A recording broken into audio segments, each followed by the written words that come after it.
Hello dear friends, greetings of the day. This is doctor Sahil Roy और मैं आपका बहुत बहुत स्वागत करता हूं मेरे YouTube channel AU commerce scholar में। दोस्तों, जनवरी 2021 का महीना जा चुका है, फरवरी 2021 का महीना आ चुका है। यूजीसी एनटीए नेट की जो वेबसाइट है वहां पे लेटेस्ट अवेलेबल इंफॉर्मेशन के हिसाब से 2021 में जो पहला नेट का एग्जाम होगा वो अप्रैल के महीने में होगा। तो आपके पास कुल मिलाकर के 2 महीने हैं अच्छी तरीके से तैयारी करने के लिए, पूरा फरवरी और पूरा मार्च, क्योंकि अप्रैल के महीने में तो आपने एग्जाम देना है। आज इसी में हम आपके लिए मैराथन की शुरुआत कर रहे हैं, जो हमारा 50 डेज मैराथन है। आज हमारा डे 1 है। हर रोज रात के 10 बजे हम वीडियोस अपलोड करेंगे मॉक टेस्ट का। अगर आप चैनल पे नए हैं तो प्लीज हमारे चैनल को सब्सक्राइब कर लीजिए और बेल आइकन दबा दीजिए, ताकि हर रोज लेटेस्ट इंफॉर्मेशन आपको मिल सके, कोई भी वीडियो अगर अपलोड होगा तो। वैसे अगले 50 दिन तक के लिए हमारे पास वीडियोस हैं और ये आपको हर रोज मिलते रहेंगे फॉर द नेक्स्ट 50 डेज। आज उसी में हम अकाउंटिंग का मॉक टेस्ट लेकर के आए हैं। आपके सिलेबस में जो कॉमर्स का सिलेबस में उसमें अकाउंटिंग एंड ऑडिटिंग है। अकाउंटिंग के ही अकेले हमारे पास 1000 क्वेश्चंस हैं, जिसमें आज डे 1 में हम पहले के 100 क्वेश्चंस कवर करेंगे। फिर हम हमारे पास इकोनॉमिक्स के भी 1000 क्वेश्चंस हैं। अकाउंटिंग कवर करने के बाद हम इकोनॉमिक्स को कवर करेंगे और ऐसे करते करते कॉमर्स के जितने भी 15 सब्जेक्ट्स हैं पेपर 2 के, वो सारे के सारे क्वेश्चंस को हम कवर अप करेंगे for in the upcoming 50 days. और आपसे एक रिक्वेस्ट है, अपने दोस्तों के साथ इसे शेयर कीजिए। वीडियो के किसी क्वेश्चन में कोई डाउट हो तो आप कमेंट करके आप अपने डाउट्स को क्लियर कर सकते हैं। हम हमसे आप फेसबुक के पेज में जुड़ सकते हैं, इंस्टाग्राम पे के पेज में जुड़ सकते हैं और वहां पे आप हमसे बात भी कर सकते हैं, अपने डाउट्स को क्लियर भी कर सकते हैं। तो आइए दोस्तों, शुरुआत करते हैं हमारे 50 डेज मैराथन की। और wish you all the best for your examinations. आइए शुरुआत करते हैं हमारे पहले मॉक टेस्ट की। जो पहला क्वेश्चन हमारे पास है, which of the following shows the financial position of the business. ये हमारा क्वेश्चन है, which of the following shows the financial position of the business. इनमें से कौन सा बिजनेस की फाइनेंशियल पोजिशन बताता है? प्रॉफिट एंड लॉस अकाउंट, दूसरा ऑप्शन है हमारे पास फंड फ्लो, टोटल डेटर्स, तीसरा ऑप्शन है हमारे पास बैलेंस शीट और चौथा ऑप्शन है हमारे पास फंड फ्लो स्टेटमेंट। तो इस सवाल का सही जवाब होगा बैलेंस शीट। बैलेंस शीट हमें बिजनेस के फाइनेंशियल पोजीशन का एक सही इमेज दिखाता है, सही इंफॉर्मेशन देता है। दूसरा क्वेश्चन हमारा है, it is a broader concept than bookkeeping. इनमें से कौन सी अकाउंटिंग बुक कीपिंग से ज्यादा ब्रॉडर कॉन्सेप्ट है जिसका, ठीक है, जिसके कंपेरेटिव बुक कीपिंग एक नैरो कॉन्सेप्ट है। तो पहला मैनेजमेंट अकाउंटिंग, दूसरा फाइनेंशियल अकाउंटिंग, तीसरा ऑप्शन है हमारे पास कॉस्ट अकाउंटिंग और चौथा आंसर है हमारे पास ऑडिटिंग। तो इस क्वेश्चन का सही आंसर है फाइनेंशियल अकाउंटिंग। फाइनेंशियल अकाउंटिंग में बहुत सारी अकाउंटिंग की जाती है, बहुत वाइडर उसका स्कोप होता है, बहुत वाइडर टर्म है। अगला क्वेश्चन हमारे पास है, which of the following is not a sub field of accounting. इनमें से कौन सा ऐसी ऐसी अकाउंटिंग है जो अकाउंटिंग की सब फील्ड नहीं है?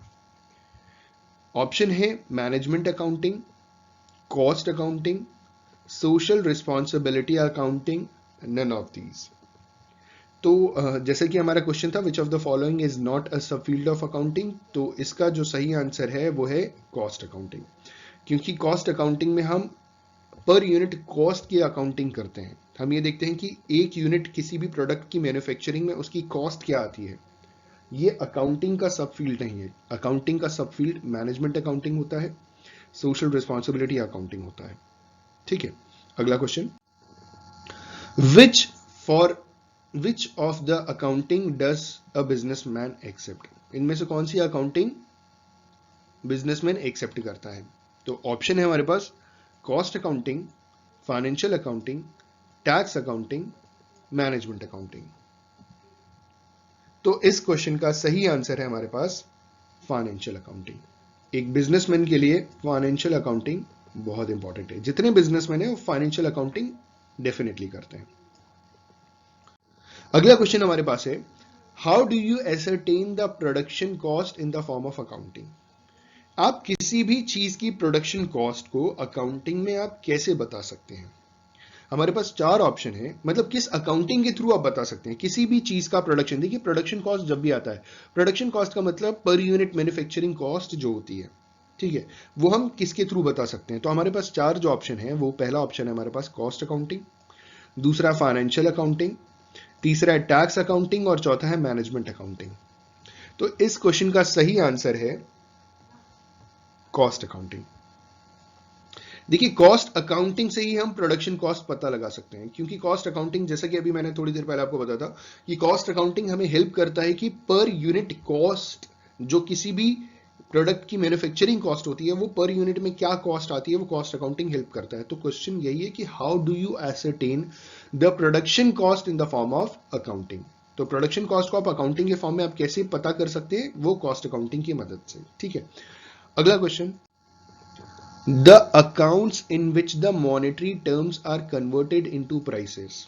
वो अकाउंट जहां पे मॉनेटरी टर्म्स को हम प्राइस में कन्वर्ट करते हैं। तो ऑप्शन है हमारे पास मैनेजमेंट अकाउंटिंग, दूसरा ऑप्शन है हमारे पास इन्फ्लेशन अकाउंटिंग, तीसरा ऑप्शन है हमारे पास financial accounting and last option is cost accounting. तो इस क्वेश्चन का सही आंसर होगा मैनेजमेंट अकाउंटिंग। मैनेजमेंट अकाउंटिंग वो अकाउंटिंग होती है जहां पे हम जो भी बिजनेस में जो भी खर्चे हो रहे हैं उसको हम प्राइस में कन्वर्ट करते हैं। बहुत तरीके के एक्सपेंसेस होते हैं, तो मैनेजमेंट अकाउंटिंग वो अकाउंटिंग होती है जहां पे मॉनेटरी टर्म्स को हम प्राइसेस में कन्वर्ट करते हैं। हम इन्फ्लेशन की बात नहीं करते इसमें, क्योंकि इन्फ्लेशन में general increase in price level, तो इन्फ्लेशन की बात नहीं होती। फाइनेंशियल अकाउंटिंग की भी बात नहीं होती, क्योंकि फाइनेंशियल अकाउंटिंग टोटली अलग है। कॉस्ट अकाउंटिंग में per unit cost of products की बात की जाती है, तो सिर्फ कॉस्टिंग की बात हो रही है। लेकिन देखिए मैनेजमेंट में बहुत सारे खर्चे होते हैं, तो मैनेजमेंट के जो भी खर्चे हैं उसको हम मैनेजमेंट अकाउंटिंग के थ्रू क्या करते हैं, प्राइस में कन्वर्ट करते हैं। होपफुली आपको आइडिया लग गया होगा इस सवाल का सही जवाब क्या है। अगला question, in which form of accounting you predict the production cost. ठीक है, कौन सी अकाउंटिंग में हम प्रोडक्शन कॉस्ट प्रिडिक्ट करते हैं। तो पहला ऑप्शन है हमारे पास मैनेजमेंट अकाउंटिंग, दूसरा ऑप्शन है हमारे पास इन्फ्लेशन अकाउंटिंग, तीसरा ऑप्शन है हमारे पास फाइनेंशियल अकाउंटिंग और चौथा ऑप्शन है हमारे पास कॉस्ट अकाउंटिंग। तो इस सवाल का सही जवाब क्या होगा, इस क्वेश्चन का सही जवाब है कॉस्ट अकाउंटिंग, क्योंकि यहां पे वही बात बोली गई है प्रोडक्शन कॉस्ट। तो प्रोडक्शन कॉस्ट जब भी आएगा आप सबसे पहले क्या करेंगे, कॉस्ट अकाउंटिंग। प्रोडक्शन से रिलेटेड, प्रोडक्शन मतलब पर यूनिट कॉस्ट की बात हो रही है, तो कॉस्ट अकाउंटिंग की बात होगी। ठीक है, अगला क्वेश्चन हमारे पास है, in which form of accounting the records of business activity is made. कौन सी ऐसी अकाउंटिंग होती है जहां पे बिजनेस एक्टिविटी को रिकॉर्ड किया जाता है पूरी तरीके से। तो ऑप्शन है सोशल अकाउंटिंग, दूसरा है कॉस्ट अकाउंटिंग, तीसरा है फाइनेंशियल अकाउंटिंग और चौथा है मैनेजमेंट अकाउंटिंग। तो देखिए क्वेश्चन को वापस समझते हैं, in which form of accounting the records of business activities made. देखिए एक्टिविटी का मतलब कुछ भी करना होता है, और बिजनेस से रिलेटेड एक्टिविटी सारी एक्टिविटीज होती है जो बिजनेस से रिलेटेड है, तो इसमें बहुत सारी एक्टिविटीज होती है। तो यहाँ पे हम पर यूनिट कॉस्ट की भी बात नहीं कर रहे, मैनेजमेंट कॉस्ट प्राइस की भी बात नहीं कर रहे। मैनेजमेंट अकाउंटिंग में सारे खर्चे देख करके हम प्राइसेस सेट करते हैं। कॉस्ट अकाउंटिंग में हम पर यूनिट अपनी लागत देखते हैं। फाइनेंशियल अकाउंटिंग भी नहीं है, तो इस क्वेश्चन का सही आंसर होगा सोशल अकाउंटिंग। अगला क्वेश्चन है हमारे पास, which of the following are interested in the accounting information of the business. इनमें से कौन बिजनेस के अकाउंटिंग इंफॉर्मेशन में इंटरेस्टेड हैं। पहला ऑप्शन है हमारे पास शेयर होल्डर्स एंड इन्वेस्टर्स, दूसरा ऑप्शन है हमारे पास लेंडर्स, तीसरा ऑप्शन है हमारे पास गवर्नमेंट एंड रेगुलेटरी अथॉरिटीज और चौथा ऑप्शन है हमारे पास ऑल ऑफ द अबव। तो क्वेश्चन आप समझ गए होंगे कि इनमें से कौन से ऐसे लोग हैं जो बिजनेस के इंफॉर्मेशन में बहुत इंटरेस्टेड रहते हैं, बिजनेस की अकाउंटिंग में बहुत इंटरेस्टेड रहते हैं। तो इसका सही जवाब होगा all of the above. Share holders और इन्वेस्टर्स भी इंटरेस्टेड रहते हैं, क्योंकि उनको इन्वेस्टमेंट करना रहता है। लेंडर्स देख करके ही लेंड करते हैं, उधार देते हैं। गवर्नमेंट और रेगुलेटरी अथॉरिटीज भी आपकी अकाउंटिंग इंफॉर्मेशन चेक करती है, रूल्स रेगुलेशंस चेक के उसी हिसाब से बनाती है और अप्लाई करती है, इंप्लीमेंट करती है। तो इसका ऑप्शन होगा ऑल ऑफ द अबव। ठीक है, अगला क्वेश्चन है हमारे पास, accounting records are made from the point of view of. तो अकाउंटिंग रिकॉर्ड्स किनके पॉइंट ऑफ व्यू से बनाया जाता है। ऑप्शन है बिजनेस के पॉइंट ऑफ व्यू से बनाते हैं, दूसरा प्रोपराइटर के पॉइंट ऑफ व्यू से बनाते हैं, तीसरा the business and the proprietor और चौथा नन ऑफ दीज। तो आपको कंफ्यूजन हो सकता है दो चीजों में, बिजनेस में और बिजनेस एंड द प्रोपराइटर में। तो इस क्वेश्चन का जो सही आंसर है वो ये है बिजनेस एंड द प्रोपराइटर, क्योंकि कहीं कहीं क्या होता है कि बिजनेस एक डिस्टिंक्ट एक्टिविटी होती है अपने प्रोपराइटर से, ठीक, और कहीं कहीं नहीं होती। तो जहां नहीं होती वहां प्रोपराइटर ही बिजनेस है, और जहां होती है वहां बिजनेस की अपनी एक सेपरेट अकाउंटिंग की जाती है, क्योंकि उसका कोई प्रोपराइटर नहीं होता, प्रोपराइटर सारे शेयर होल्डर्स होते हैं, मतलब प्रोपराइटर मतलब मालिक, तो उनमें एक हिसाब से मैनेजिंग डायरेक्टर्स होते हैं, तो वो मैनेज करते हैं, मालिक तो होते नहीं वो कंपनी के। तो जो अकाउंटिंग रिकॉर्ड्स बनाया जाता है वो दोनों के पॉइंट ऑफ व्यू से बनाया जाता है, बिजनेस के भी पॉइंट ऑफ व्यू से बनाया जाता है और प्रोपराइटर्स के भी पॉइंट ऑफ व्यू से अकाउंटिंग की जाती है। ठीक है, अगर हम बोले सिर्फ बिजनेस के पॉइंट ऑफ व्यू से तो बोलना गलत हो जाएगा, क्योंकि प्रोपराइटर्स भी हैं। तो इसका सही आंसर क्या होगा? The business and the proprietor. अगला क्वेश्चन हमारे पास है, the direct advantage of accounting do not include. तो जो डायरेक्ट एडवांटेज है अकाउंटिंग का, दो बार अकाउंटिंग लिख दिया, माफ कीजिएगा, the direct advantage of accounting do not include, जो डायरेक्ट एडवांटेज है अकाउंटिंग का उसमें क्या चीजें नहीं आती हैं? ऑप्शन है प्रिपरेशन ऑफ फाइनेंशियल स्टेटमेंट, दूसरा ऑप्शन है कॉम्पिटिटिव एडवांटेज, तीसरा ऑप्शन है एसरटेनमेंट ऑफ प्रॉफिट एंड लॉस, और चौथा ऑप्शन है हमारे पास इंफॉर्मेशन ऑफ इंटरेस्टेड ग्रुप्स। ठीक है, तो इसका सही आंसर क्या होगा? इसका सही आंसर होगा कॉम्पिटिटिव एडवांटेज। जो डायरेक्ट एडवांटेज का अकाउंटिंग का है उसमें कॉम्पिटिटिव एडवांटेज इंक्लूडेड नहीं होता है। बाकी फाइनेंशियल स्टेटमेंट हम बनाते हैं अकाउंटिंग में, प्रॉफिट एंड लॉस का एसरटेनमेंट किया जाता है, बिल्कुल प्रॉफिट एंड लॉस अकाउंट बनाया जाता है। इंफॉर्मेशन ऑफ इंटरेस्टेड ग्रुप्स, बिल्कुल जो इंटरेस्टेड ग्रुप्स हैं उनको इंफॉर्मेशन मिलती भी है, उनसे लेते भी हैं। लेकिन कॉम्पिटिटिव एडवांटेज जरूरी नहीं सारे बिजनेस के पास हो। ठीक है, कॉम्पिटिटिव एडवांटेज का मतलब क्या होता है? It is competitive cost advantage. Cost advantage का मतलब ये है कि जो चीज हमें सस्ती पड़ रही है वो हम बना लेते हैं, जो चीज हमें सस्ती मार्केट में मिल रही है तो हम खरीद लेते हैं बिसाइड मैन्युफैक्चरिंग। तो ये जानकारी में अकाउंटिंग में नहीं मिलती। तो क्वेश्चन ये है कि जो डायरेक्ट एडवांटेज अकाउंटिंग का है उसमें ये चीज इंक्लूड नहीं होती। वो किसी भी अकाउंटिंग की बुक में ये नहीं मिला था कि लिखा होगा कि हमें ये चीज मार्केट में अवेलेबल सस्ती पड़ रही थी तो हमने मार्केट से खरीदना पसंद किया, हमने लेना मतलब खुद मैन्युफैक्चरिंग करना पसंद नहीं किया। ठीक है, होपफुली आपको आइडिया लग गया होगा क्वेश्चन क्या कह रहे हैं। अगला क्वेश्चन है हमारे पास, what is the method of summarizing and classifying the records of financial transactions in monetary terms? I repeat, what is the method of summarizing and classifying the records of financial transactions in monetary terms? वो कौन सा method है जिसमें हम financial transactions को monetary terms में summarise करके और क्लासिफाई करके रिकॉर्ड करते हैं? तो ऑप्शन है हमारे पास बुक कीपिंग, दूसरा ऑप्शन है हमारे पास ऑडिटिंग, तीसरा ऑप्शन है हमारे पास अकाउंटिंग, और चौथा ऑप्शन है हमारे पास कॉस्ट अकाउंटिंग। तो इसका जो सही आंसर है वो है अकाउंटेंसी, क्योंकि अकाउंटेंसी ही एक मेथड है जहां पे आपने ये तो उसकी डेफिनेशन में भी पढ़ा होगा ना, summarising classifying the record of financial transaction in monetary terms. ठीक है, तो इसका सही जवाब है अकाउंटेंसी। अगला क्वेश्चन हमारे पास है, अकाउंटिंग इज डिफाइंड एज। अब यहां पे ध्यान से देखिएगा क्योंकि यहां पे अकाउंटिंग की बेसिकली डेफिनेशन लिखिए।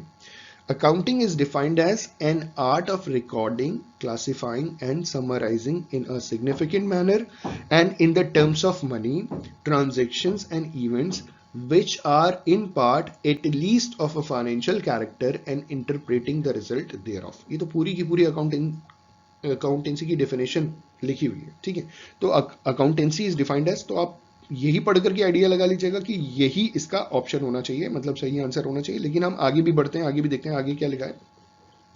Accounting is defined as a systematic and a regular record of events affecting a firm with a view to obtain a clear financial picture. ऐसा तो कुछ पढ़ा नहीं। दूसरा, a method of ascertaining profit and losses, तो accounting में सिर्फ profit and loss ही नहीं एसरटेन करते, नथिंग बट बुक कीपिंग। तो बुक कीपिंग तो अलग ही है, बुक कीपिंग तो प्राइमरी स्टेज है अकाउंटिंग का।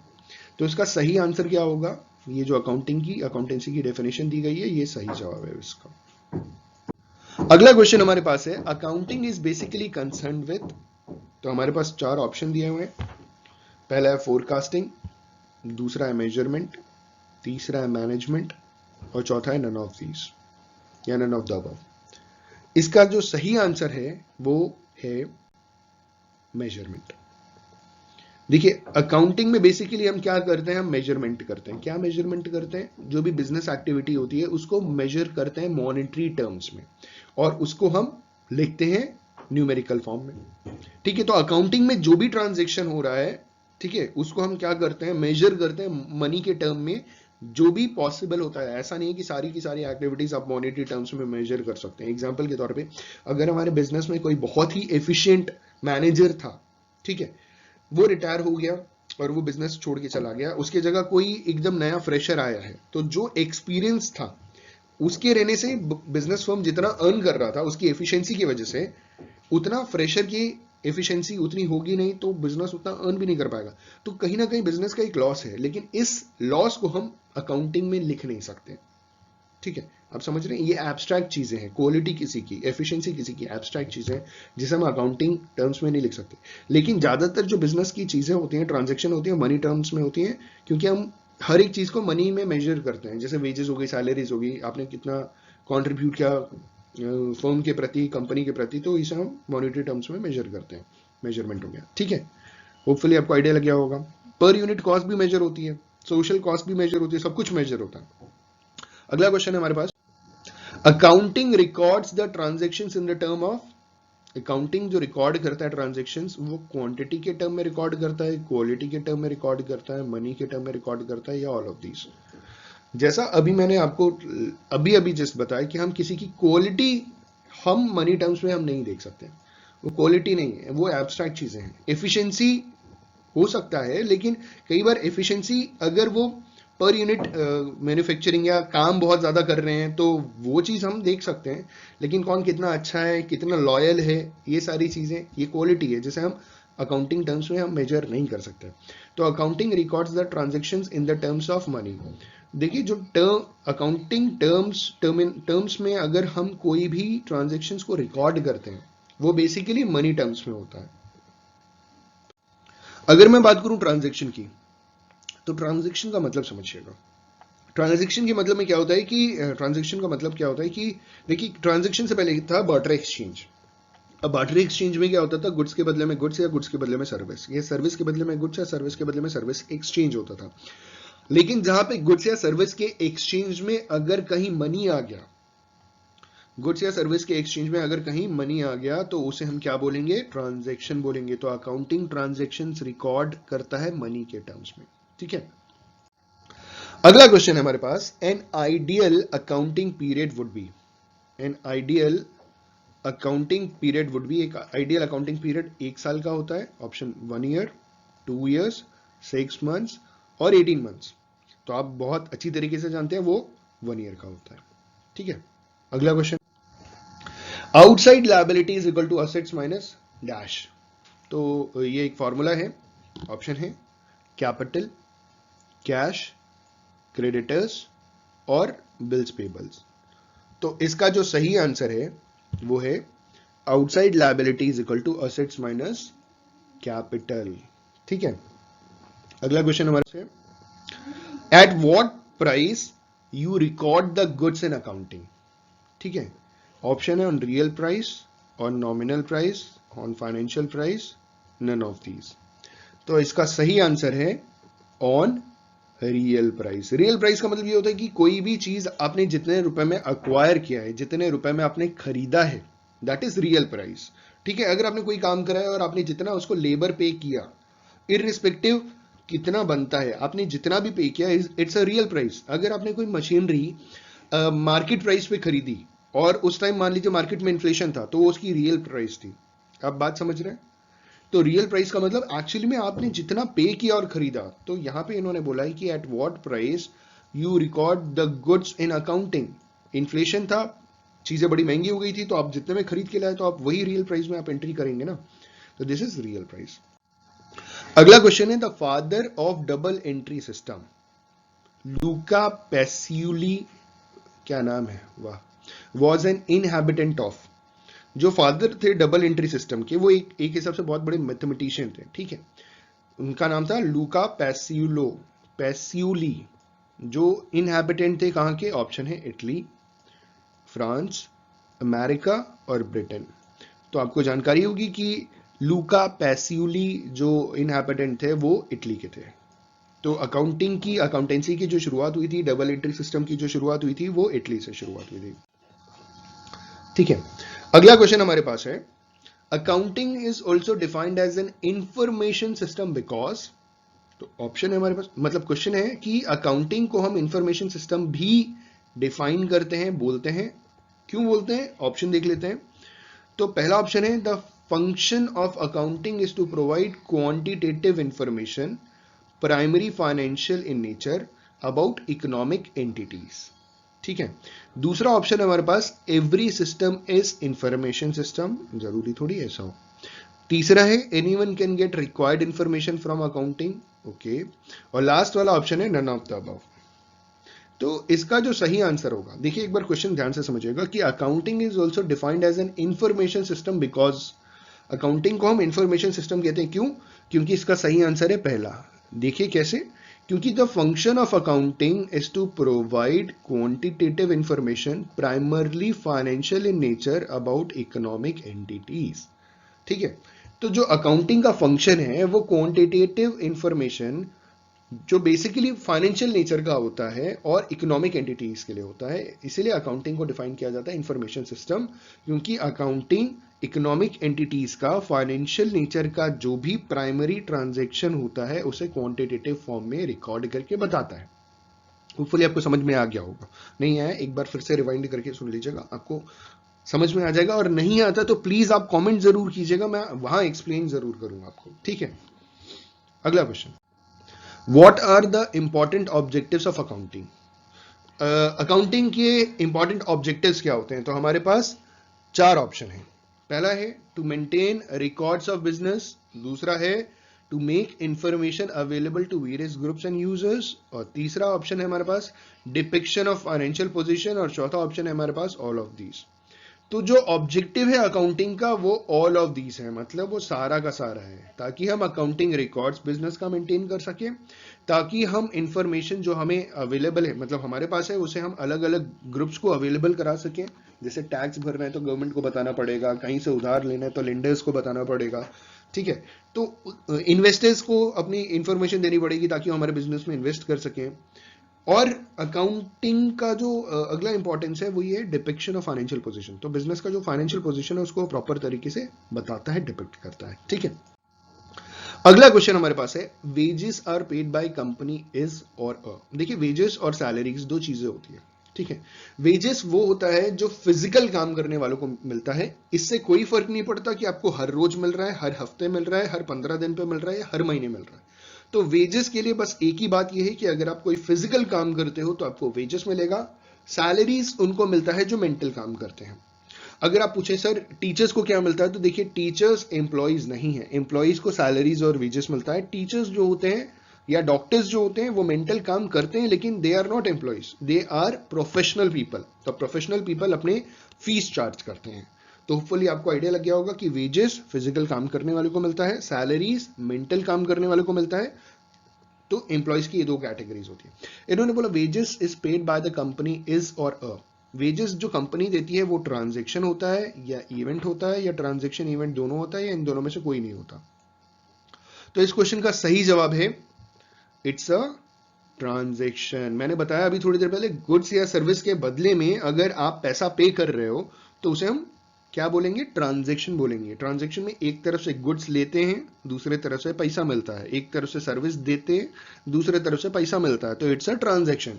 तो वेजेस जो पे किया जा रहा है वो ट्रांजैक्शन है, सैलरी जो पे किया जा रहा है ट्रांजैक्शन है, ये सारी चीजें ट्रांजैक्शन होती हैं। कोई डाउट हो कमेंट कर सकते हैं, मैं आपको एक्सप्लेन जरूर करूंगा। अगला क्वेश्चन है हमारे पास, the problems related to price rise are handled bye.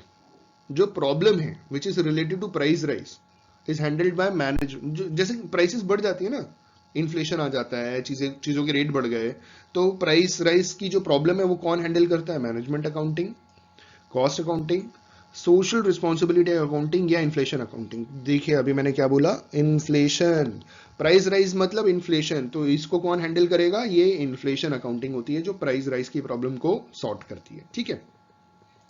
अगला क्वेश्चन है book keeping means. Book keeping का मतलब क्या होता है? तो बुक कीपिंग का मतलब ऑप्शन है हमारे पास अरेंजिंग ऑफ बुक्स इन अलमीरा। अरे वाह, ये तो सब करते हैं। ठीक। अगला कीपिंग बुक्स, अपने पास बुक रखना, ये भी सब करते हैं, ये तो बच्चे बच्चे सब करते हैं। ठीक है। जरूरी थोड़ी है कि अगर आप बुक अलमीरा में रख रहे हो तो वो बुक कीपिंग हो गया, कीपिंग बुक्स। तीसरा keeping the records of business transactions in books. ठीक है। और चौथा है ऑल ऑफ दीज। भैया इसका सही जवाब है keeping the records of business transactions in books. तो बुक कीपिंग का मतलब क्या होता है कि एक आपके पास छोटी सी किताब होती है, कॉपी होती है, जिसमें मतलब नोटबुक होता है जिसमें आप बिजनेस के सारे ट्रांजेक्शन्स रिकॉर्ड करते हो, जिसके बेसिस पे जर्नल एंट्रीज होती हैं। ठीक है, किसी से पैसे लिए कितने, और वो भी क्रोनोलॉजिकल ऑर्डर में होता है। ठीक है, तो book keeping means keeping the records of business transactions in books. ठीक है, first question is expenditures related to an item of fixed asset resulting in increase in future benefits from the existing assets beyond its previously assessed standard of performance should be। मतलब मैं question धीरे से repeat करता हूं, मतलब धीरे slowly repeat करता हूं, फिर इसको हिंदी में समझाऊंगा आपको। ठीक है, क्वेश्चन कह रहा है कि जो एक्सपेंडिचर है related to an item of fixed assets से रिलेटेड एक एक्सपेंडिचर है, जिससे रिजल्ट ये हो रहा है कि उस फिक्स्ड एसेट्स के फ्यूचर बेनिफिट्स बढ़ जा रहे हैं, जो भी उसका अभी स्टैंडर्ड है। ठीक है, तो ऐसे खर्चे को क्या कहेंगे? एग्जांपल के तौर पे समझिएगा कि मान लीजिए आपके पास एक फिक्स्ड एसेट्स में एक बिल्डिंग है, जिसमें आप कुछ खर्चा कर रहे हैं, उसमें एक फ्लोर बढ़ा दे रहे हैं। ठीक है, पूरा का पूरा आपने एक फ्लोर इंक्रीज कर दिया, ऊपर एक माला बढ़ा दिया। ठीक है, तो जब आपने एक फ्लोर इंक्रीज कर दिया एक बिल्डिंग में, तो जाहिर सी बात है वो फिक्स्ड एसेट्स में जब आपने एक एक्सपेंडिचर किया है, तो फ्यूचर में उससे आपको एडिशनल बेनिफिट मिलेगा। ठीक है, तो ये खर्चे को हम बोलते क्या हैं? तो पहला ऑप्शन है, ये खर्चे मतलब कहां जाएंगे? पहला ऑप्शन है added to its book value, दूसरा ऑप्शन है charge to its profit and loss account, third option है इग्नोर, काहे करेंगे इग्नोर, और चौथा है नन ऑफ द अबव। तो देखिए इग्नोर तो हम कर नहीं सकते, तो तीसरा ऑप्शन सीधा सीधा गलत हो गया। Charge to profit and loss account, देखिए जब भी फिक्स्ड एसेट्स में जब भी हम कोई एक्सपेंडिचर करते हैं, और ऐसा कोई एक्सपेंडिचर जो कैपिटल नेचर का होता है, जिससे फ्यूचर में वो असेट आपको और अच्छा रिटर्न देना शुरू कर दे, तो प्रॉफिट एंड लॉस अकाउंट में ऐसे खर्चे नहीं जाते। ठीक है, तो जब ये दो नहीं है, तो ऊपर वाला ऑप्शन जो पहला ऑप्शन है that is added to its book value, बिल्कुल सही जवाब, added to its book value. इस क्वेश्चन का सही आंसर होगा कि उस असेट के बुक वैल्यू में हम ऐसे खर्चे उसके साथ ऐड कर देते हैं। ठीक है, तो आपके पास बिल्डिंग थी, आपने उसमें एक फ्लोर बढ़ा दिया, जो भी खर्चा हुआ वो आपने उस असेट की बुक वैल्यू में इंक्रीज कर दिया, क्योंकि आपने उस खर्चे को कैपिटल नेचर के खर्चे को किया है, ताकि फ्यूचर में आपको उससे एडिशनल बेनिफिट मिले। ठीक है, अगला क्वेश्चन है हमारे पास, the resources of accounting entity are called. जो अकाउंटिंग एंटिटी है उसके रिसोर्सेज को क्या कहते हैं? पहला ऑप्शन असेट्स, दूसरा ऑप्शन करंट असेट्स, तीसरा ऑप्शन डेटर्स, और चौथा ऑप्शन कैश ओनली। इस क्वेश्चन का सही आंसर होगा असेट्स।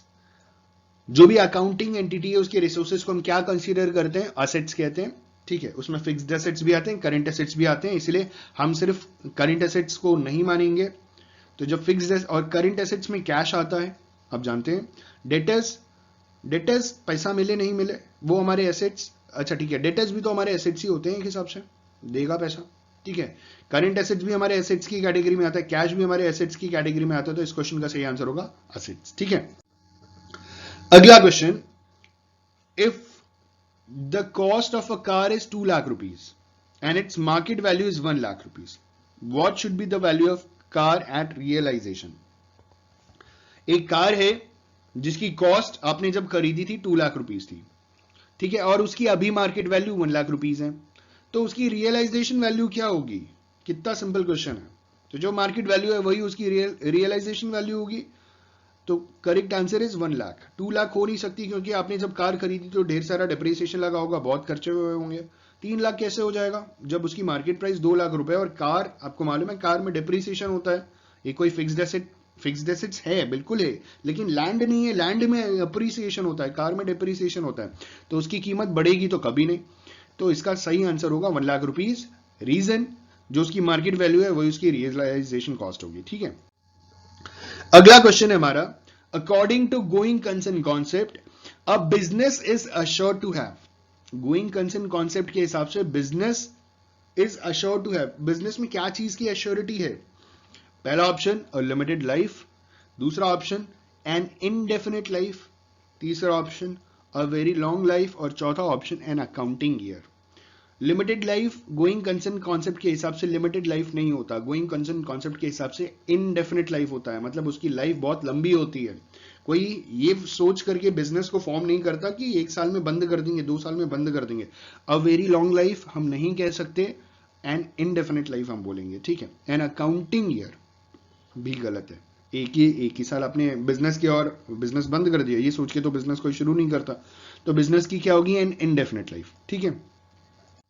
अगला क्वेश्चन, गोइंग कंसर्न कॉन्सेप्ट का मतलब क्या होता है? तो गोइंग कंसर्न कॉन्सेप्ट का जो मतलब होता है उसके लिए 4 ऑप्शन है। पहला ऑप्शन है the life of business is limited to a fixed period, बिल्कुल गलत, ठीक है। गोइंग कंसर्न कॉन्सेप्ट का मतलब यह होता है कि बिजनेस कीप ऑन गोइंग है, कंटिन्यूसली बढ़ता चला जाएगा, उसकी कोई लाइफ नहीं है। लाइफ नहीं है का मतलब बहुत लंबी लाइफ है, मतलब लाइफ नहीं है का मतलब मैं कह सकता हूं, इसके कहने का मतलब ये था कि इसकी लाइफ को हम टाइम पीरियड में मेजर नहीं कर सकते, ये कितना भी लंबा जा सकता है, ठीक है। तो हम ये कह रहे हैं कि गोइंग कंसर्न कॉन्सेप्ट का मतलब the life of the business is limited to a fix period, no. Second option is the life of the business is equal to the life period of proprietor, बिल्कुल नहीं। Proprietor अगर 100 साल जिएगा तो जरूरी नहीं business 100 साल चले। गोइंग कंसर्न कॉन्सेप्ट का मतलब ये होता है कि वो अनलिमिटेड पीरियड तक चलेगा, ठीक है। प्रोपराइटर, देखिए life of a proprietor, proprietor की खुद की लाइफ इज इनडेफिनेट, वो कभी भी मर सकता है, ठीक है। हर किसी को मरना है, डेट और टाइम नहीं मालूम, तो प्रोपराइटर तो कभी भी मर सकता है। तो गोइंग कंसर्न कॉन्सेप्ट का मतलब ये नहीं होता कि प्रोपराइटर की क्या लाइफ है उस हिसाब से। तीसरा ऑप्शन है the life of the business is unlimited and is not dependent on the life of proprietor, बिल्कुल सही जवाब, ठीक है। जो बिजनेस है उसकी लाइफ अनलिमिटेड है और बिजनेस की लाइफ अब उसके प्रोपराइटर की लाइफ के ऊपर डिपेंडेंट नहीं है। तो इस क्वेश्चन का सही आंसर होगा सी, ठीक है। होपफुली आपको समझ में आ रहा होगा ये क्वेश्चन। अगला क्वेश्चन है हमारा, accounting rules practices and convention should not change from one year to another as per the, जो अकाउंटिंग रूल्स है, अकाउंटिंग प्रैक्टिसेस है और अकाउंटिंग कन्वेंशंस है, वो चेंज नहीं होना चाहिए पिछले साल के अकॉर्डिंग। मतलब पिछले साल आपने कुछ और accounting rules practices convention use किए, इस साल आपने कुछ और यूज करना शुरू कर दिया, तो ये चीजें चेंज नहीं होनी चाहिए। तो ये कौन से कन्वेंशंस के अंडर आता है? तो हमारे पास 4 कन्वेंशंस हैं। पहला कन्वेंशन ऑप्शन है हमारा कन्वेंशन ऑफ कंसिस्टेंसी, दूसरा ऑप्शन है कन्वेंशन ऑफ फुल डिस्क्लोजर, तीसरा है ऑप्शन कन्वेंशन ऑफ कंजर्वेटिज्म, चौथा है कन्वेंशन ऑफ मटीरियलिटी। तो इस क्वेश्चन का सही जवाब है कन्वेंशन ऑफ कंसिस्टेंसी। हम consistently same rules, same practices, same conventions को फॉलो करें, ठीक है। तो convention of consistency is the correct answer. Next question, an accounting convention which provides that when doubt choose the solution least likely to overstate assets and income is। Question कह रहा है कि एक अकाउंटिंग कन्वेंशन की बात कर रहे हैं। देखिए नीचे 4 अकाउंटिंग कन्वेंशंस दिए हैं। पहला अकाउंटिंग कन्वेंशन कंसिस्टेंसी का है, दूसरा अकाउंटिंग कन्वेंशन मटीरियलिटी का है, तीसरा कंजर्वेटिज्म है और चौथा कन्वेंशन ऑफ कंटिन्यूटी है, ठीक है। तो इन्होंने बोला कि एक अकाउंटिंग कन्वेंशन जो हमें ये प्रोवाइड कराता है कि अगर कहीं डाउट है, जैसे डाउटफुल डेट्स है, तो हमें क्या चीज चूज करने की जरूरत है। मतलब the solution least likely to overstate the assets and income is. तो इस क्वेश्चन का सही आंसर होगा कंजर्वेटिज्म। कंजर्वेटिज्म हमें ये कहता है कि अगर हमें कहीं लॉस होने वाला है तो उसे हम लेकर के चलें, लेकिन अगर कहीं से पैसा आने वाला है, कहीं प्रॉफिट होगा, तो हम उसे इंक्लूड नहीं करेंगे, ठीक है। तो इस क्वेश्चन का सही आंसर क्या होगा? Convention of conservatism.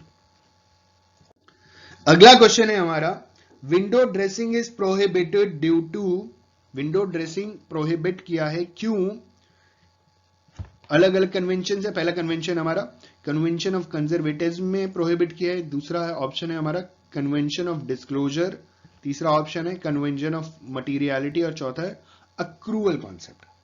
तो इस क्वेश्चन का सही जवाब है कन्वेंशन ऑफ कंजर्वेटिज्म के अकॉर्डिंग ही हमें विंडो ड्रेसिंग प्रोहिबिट करने के लिए कहा गया है, ठीक है।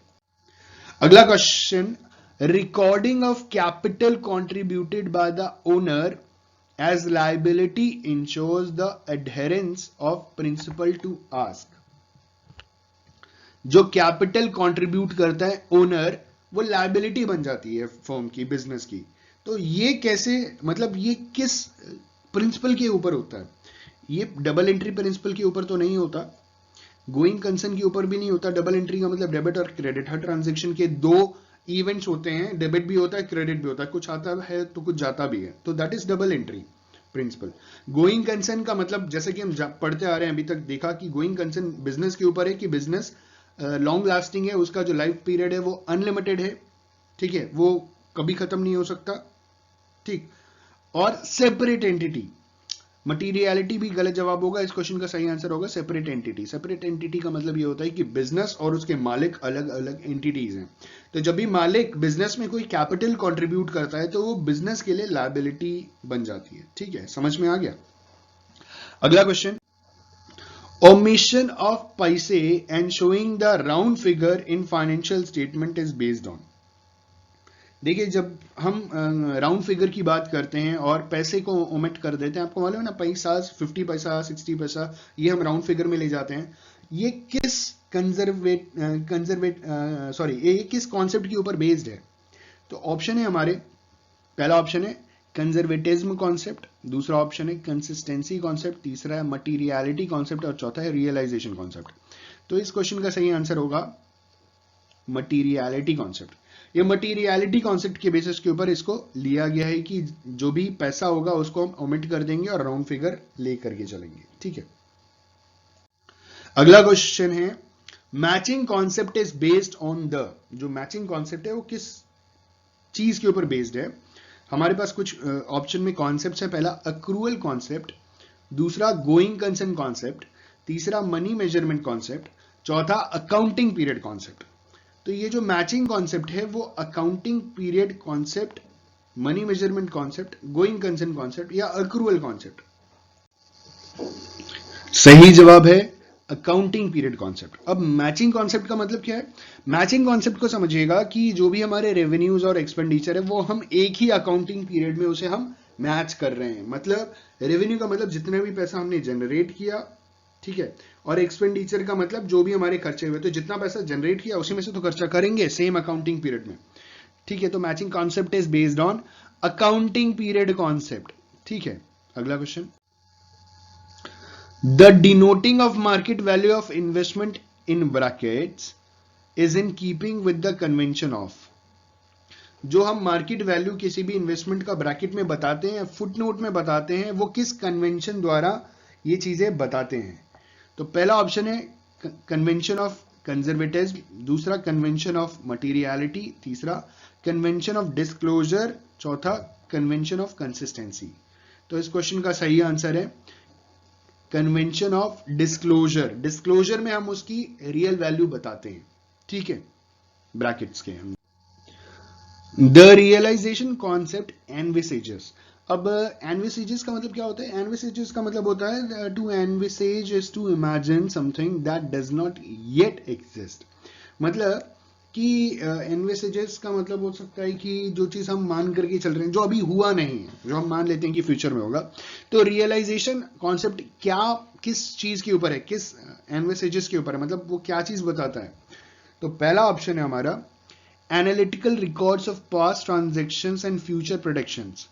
तो रियलाइजेशन कॉन्सेप्ट पास्ट ट्रांजेक्शन की बात ही नहीं करता है, ये फ्यूचर की बात करता है, ठीक है। तो पास्ट ट्रांजेक्शन एंड फ्यूचर, तो पहला ऑप्शन गलत हो गया। दूसरा ऑप्शन है sale that are likely to occur, ठीक है। तीसरा ऑप्शन है sale that have been made on legal obligations by the customer to pay for them और for which money has been received, और चौथा option none of the above. तो इस question का सही आंसर होगा ऑप्शन सी। रियलाइजेशन कॉन्सेप्ट हमें यह बताता है कि जो सेल है that have been made on a legal obligations, जो सेल हुआ है लीगल ऑब्लिगेशंस के बेसिस के ऊपर, जिसमें customer by the customer to pay for them और for which money has been received, ठीक है। तो ये इस क्वेश्चन का सही आंसर है। अगला क्वेश्चन है which of the following is are an example of application of conservatism concept. इनमें से कौन सा एक या एक से ज्यादा जो एग्जांपल है कंजर्वेटिज्म कॉन्सेप्ट के एप्लीकेशंस हैं, ठीक है। मतलब which of the following is are an example of applications of conservatism concept. तो पहले amortisation of intangible assets like goodwill which has definite life. देखिए फिक्स्ड एसेट्स में डेप्रिसिएशन लगते हैं, ठीक है, एक्सेप्ट लैंड, लैंड को छोड़कर के ज्यादातर चीजों में जो भी फिक्स्ड एसेट्स होते हैं उसमें डिप्रिसिएशन लगता है, और वो टेंजिबल एसेट्स होते हैं, तो इनटेंजिबल एसेट्स में एमोर्टाइजेशन एक्सपेंसेस होते हैं। ठीक है, तो ये इन्होंने पहला ऑप्शन दिया कि amortisation of intangible assets like goodwill which has definite life. दूसरा कह रहे charging small value capital item as revenue expenditure. तीसरा not providing for discount of creditors, और चौथा है ऑल ऑफ देम। ठीक है, तो इस क्वेश्चन का सही आंसर होगा ऑल ऑफ देम। सारे के सारे ऑप्शन सही है कि which of the following is are an example of application of conservatism. तो कंजर्वेटिज्म कॉन्सेप्ट में क्या होता है कि अमोर्टाइजेशन एक्सपेंसेस इंटेंजिबल एसेट्स को दिया जाता है जैसे गुडविल। उसके बाद charging small value of capital items as revenue expenses, बिल्कुल सही बात है। Not providing for discount of creditors, ये सारा का सारा कंजर्वेटिज्म कॉन्सेप्ट की कैटेगरी में आता है, तो ऑप्शन है ऑल ऑफ देम सही जवाब। अगला क्वेश्चन है द वेरीफाइबल ऑब्जेक्टिव एविडेंस। जहां एविडेंस आ जाता है ना, तो वहां पे हम बिल्स की बात करते हैं, इनवॉइसेस की बात करते हैं, हमेशा याद रखिएगा। अकाउंटिंग में ज्यादातर जहां पे एविडेंस आता है तो वहां पे हम किसी रिसीट की बात करते हैं, किसी डॉक्यूमेंट की बात करते हैं। तो इन्होंने बोला और उसी से हम क्या करते हैं कि हम वेरीफाई करते हैं। एविडेंस का जो ऑब्जेक्टिव होता है वो वेरीफाई करना होता है। The verifiable objective evidence concept envisages the recording of all the accounting transactions. तो एविडेंस के बेसिस के ऊपर हम जो अकाउंटिंग ट्रांजैक्शंस रिकॉर्ड करते हैं ये किस चीज के ऊपर बेस्ड होता है, मतलब ये किस चीज को सपोर्ट करता है। तो एविडेंस क्या सपोर्ट करता है, तो पहला ऑप्शन है supported by verification bye auditors. दूसरा सपोर्टेड बाय ऑब्जेक्ट परसेप्शन। तीसरा ऑप्शन है supportive by the objective clause in the memorandum of association, और चौथा है supported by invoices, correspondence, vouchers and business documents. तो इस क्वेश्चन का सही आंसर होगा option D, supported by invoices, correspondence, vouchers and business documents. क्योंकि क्वेश्चन कह रहा है कि हम जो भी एविडेंस के बेसिस के ऊपर ट्रांजैक्शन करते हैं तो हम उसे वेरीफाई कैसे करते हैं, मतलब आपने कोई ट्रांजैक्शन किया उसे आप कैसे वेरीफाई करोगे। तो इनवॉइसेस के बेसिस के ऊपर, करस्पॉन्डेंस के बेसिस के ऊपर, वाउचर्स के बेसिस के ऊपर, बिजनेस डॉक्यूमेंट के बेसिस के ऊपर, ना कि आप ऑडिटर्स, ऑडिटर ने क्या कह दिया, उसने सही कहा गलत किया तो आप कैसे उसकी बात मानोगे। ठीक है, दूसरा ऑप्शन था supported by object perception. Perception का मतलब हम मान करके चल रहे हैं, हर इंसान का परसेप्शन अलग है, तो ये हम नहीं लेकर के चल सकते बिजनेस में। तीसरा था supportive bye objective clause in the memorandum of association, sorry ये भी गलत आंसर है, ऑब्जेक्टिव क्लॉज ये हो ही नहीं सकता। तो इसका सही आंसर है supported by invoices, correspondence, vouchers and business documents. ठीक है, अगला question which of the following is not a fundamental accounting assumption. इनमें से कौन सा फंडामेंटल अकाउंटिंग अजम्पशन नहीं है। पहला ऑप्शन है गोइंग कंसर्न, दूसरा है कंसिस्टेंसी, तीसरा है कंजर्वेटिज्म, चौथा है अक्रूवल। तो इस क्वेश्चन का सही आंसर है कंजर्वेटिज्म फंडामेंटल अजम्पशन की कैटेगरी में नहीं आता है। ठीक है, कंजर्वेटिज्म फंडामेंटल अकाउंटिंग अजम्पशंस की कैटेगरी में नहीं आता, गोइंग कंसर्न आता है, कंसिस्टेंसी आता है और अक्रूवल आता है। तो इस क्वेश्चन का सही आंसर होगा कंजर्वेटिज्म इज नॉट, मतलब convention of conservatism is not a fundamental accounting assumption, right. अगला question, necessary accounting assumptions upon which accounting is based may be termed as। जो नेसेसरी अकाउंटिंग assumption है जिसके ऊपर accounting based है उसे हम क्या बोलेंगे, आइडियाज, रूल्स, कॉन्सेप्ट्स, कन्वेंशंस। तो देखिए आइडियाज तो होता नहीं है, रूल्स भी नहीं कहेंगे, कॉन्सेप्ट्स और कन्वेंशंस में सही जवाब होगा कॉन्सेप्ट्स। कॉन्सेप्ट्स नेसेसरी assumptions हैं। ठीक है, अगला question, what determining net profit, all cost which are applicable to revenue of the period are charged against that revenue, which concept is being followed। इन्होंने बोला कि किस कॉन्सेप्ट के बेसिस के ऊपर जो भी हमें प्रॉफिट हुआ उसी के बेसिस के ऊपर हम सारे खर्चे निकालते हैं। अभी थोड़ी देर पहले ऐसे ही क्वेश्चन आया था। ठीक है, तो इस क्वेश्चन का जो ऑप्शन है हमारे पास वो है बिजनेस एंटिटी कॉन्सेप्ट, ना ये नहीं होगा, मैचिंग कॉन्सेप्ट, अच्छा, मनी मेजरमेंट कॉन्सेप्ट, और लास्ट में ड्यूअल एस्पेक्ट कॉन्सेप्ट। तो इस क्वेश्चन का सही आंसर होगा मैचिंग कॉन्सेप्ट। मैचिंग कॉन्सेप्ट में हम क्या करते हैं, हम ये देखते हैं कि जो भी हमारे पास इनकम जनरेट हुई है क्या उसी बेसिस पे खर्चे हुए हैं।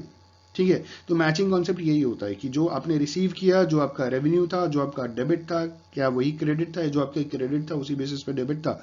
तो यही है हमारा टू डिटरमाइनिंग। तो matching concept determining the net profit all cost which are applicable to revenue of the period are charge against that revenue. तो जो भी खर्चे हैं वो उस रेवेन्यू की बेसिस के ऊपर ही होते हैं।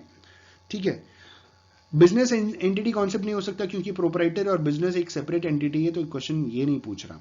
मनी मेजरमेंट कॉन्सेप्ट ये कहता है कि जो भी चीज बिजनेस में हो रही है, जो जिसे हम मनी में मेजर कर सकते हैं, जो भी इवेंट बिजनेस में होता है जिसे मनी में मेजर कर सकते हैं, उसका हमें रिकॉर्डिंग करना है। ठीक है, तीसरा क्या है, dual aspect. Dual aspect, business से कोई चीज जाती है तो कोई चीज आती भी है। ठीक है, कुछ डेबिट होता है तो कुछ क्रेडिट भी होता है, लेकिन उसे मैचिंग कॉन्सेप्ट नहीं कह सकते। मैचिंग कॉन्सेप्ट इसलिए क्योंकि जो भी हमारे पास इनकम थी वही खर्चा हुआ, मैच किया, डेबिट क्रेडिट मैच किया, बैलेंस शीट टैली की, मैच कराई। ठीक है, प्रॉफिट एंड लॉस मैच कराने की कोशिश करते हैं हम, सारे खर्चे निकालते हैं उसी में से। ठीक है, अगला क्वेश्चन है हमारा, a firm purchase 5 brief cases for its managers costing 500 each. एक फर्म ने क्या किया कि 500 रुपए के 5 ब्रीफ केस खरीदे। ठीक है, अपने मैनेजर्स के लिए। The accountant charged it to profit and loss account instead of showing it as asset. Accountant ने क्या कर दिया, अकाउंटेंट ने प्रॉफिट एंड लॉस अकाउंट में दिखा दिया, लो। ठीक है, असेट में दिखाने की जगह। दिस वाज डन अंडर, ये किस बेसिस पे किया गया, ये कंसिस्टेंसी के बेसिस के ऊपर किया गया, ये बिजनेस एंटिटी के बेसिस के ऊपर किया गया, ये मनी मेजरमेंट के ऊपर किया गया, या मटीरियलिटी के ऊपर किया गया। इस क्वेश्चन का सही आंसर है मनी मेजरमेंट कॉन्सेप्ट। उसने मनी को मेजर किया, किससे, अपने रेवेन्यू से अपने खर्चे को निकाला। इस कॉन्सेप्ट के बेसिस के ऊपर उसने इन सारे एसेट्स को प्रॉफिट एंड लॉस अकाउंट में दिखा दिया। Next question is dash transactions are not recorded in accounts owing to the money measurement concept. इनमें से कौन से ट्रांजेक्शंस को हम अकाउंट्स में रिकॉर्ड नहीं करते क्योंकि मनी मेजरमेंट कॉन्सेप्ट के बेसिस के ऊपर। ठीक है, तो मनी मेजरमेंट कॉन्सेप्ट का मतलब ये होता है कि अकाउंटिंग में जो भी ट्रांजेक्शंस होते हैं, मतलब जो भी इवेंट्स होते हैं जिसे हम मनी के टर्म्स में मेजर कर सकते हैं, उसी को लिख सकते हैं। तो इनमें से कौन सी ऐसी चीज है जिसे हम, इनमें से कौन से ऐसे ट्रांजेक्शंस है जिसे हम रिकॉर्ड नहीं कर सकते। तो पहला है क्वांटिटेटिव, दूसरा फिक्टिशियस, तीसरा इलीगल और चौथा क्वालिटेटिव। तो देखिए, अगर हम बात करें क्वालिटेटिव, तो हम मनी के टर्म में मेजर कर ही नहीं सकते, लिखना दूर की बात है। इलीगल को भी नहीं लिख सकते हम, इलीगल कोई ट्रांजेक्शन होता ही नहीं है बिजनेस में। फिक्टिशियस भी नहीं होता, क्वांटिटेटिव होता है, तो क्वांटिटेटिव सही जवाब नहीं होगा इसमें। फिक्टिशियस को भी हम मनी के फॉर्म में मेजर कर सकते हैं। ठीक है, इलीगल को भी हम मनी के फॉर्म में मेजर कर सकते हैं, लेकिन किसी की क्वालिटी को हम मनी के टर्म में मेजर नहीं कर सकते। तो सही ऑप्शन होगा क्वालिटेटिव। बड़ा कंफ्यूजिंग क्वेश्चन है। ठीक है, तो आप ध्यान से इस क्वेश्चन को समझिए और क्वेश्चंस के आंसर्स दीजिए। तो ये क्वालिटेटिव, जैसे हम किसी की क्वालिटी को मनी के टर्म्स में कैसे बता सकते हैं, किसी की एब्स्ट्रैक्ट, कौन कितना अच्छा है, कौन कितना लॉयल है, हम मनी के टर्म में मेजर कर ही नहीं सकते हैं। इलीगल ट्रांजेक्शन हम मनी के टर्म में मेजर कर सकते हैं कि हमने कोई काम इलीगली किया। ठीक है, बिजनेस में कोई बिजनेस हमने इलीगल कोई सामान बेचा, कोई भी चीज फिक्टिशियस एसेट्स को मेजर कर सकते हैं, क्वांटिटेटिव को मेजर कर सकते हैं, लेकिन क्वालिटेटिव हम मेजर ही नहीं कर सकते। तो which transactions are not recorded in the accounts owing to the money measurement concept is qualitative transactions। ठीक है, अगला क्वेश्चन है हमारा, the system of recording cash based on the dual concept of business transactions is called dash system।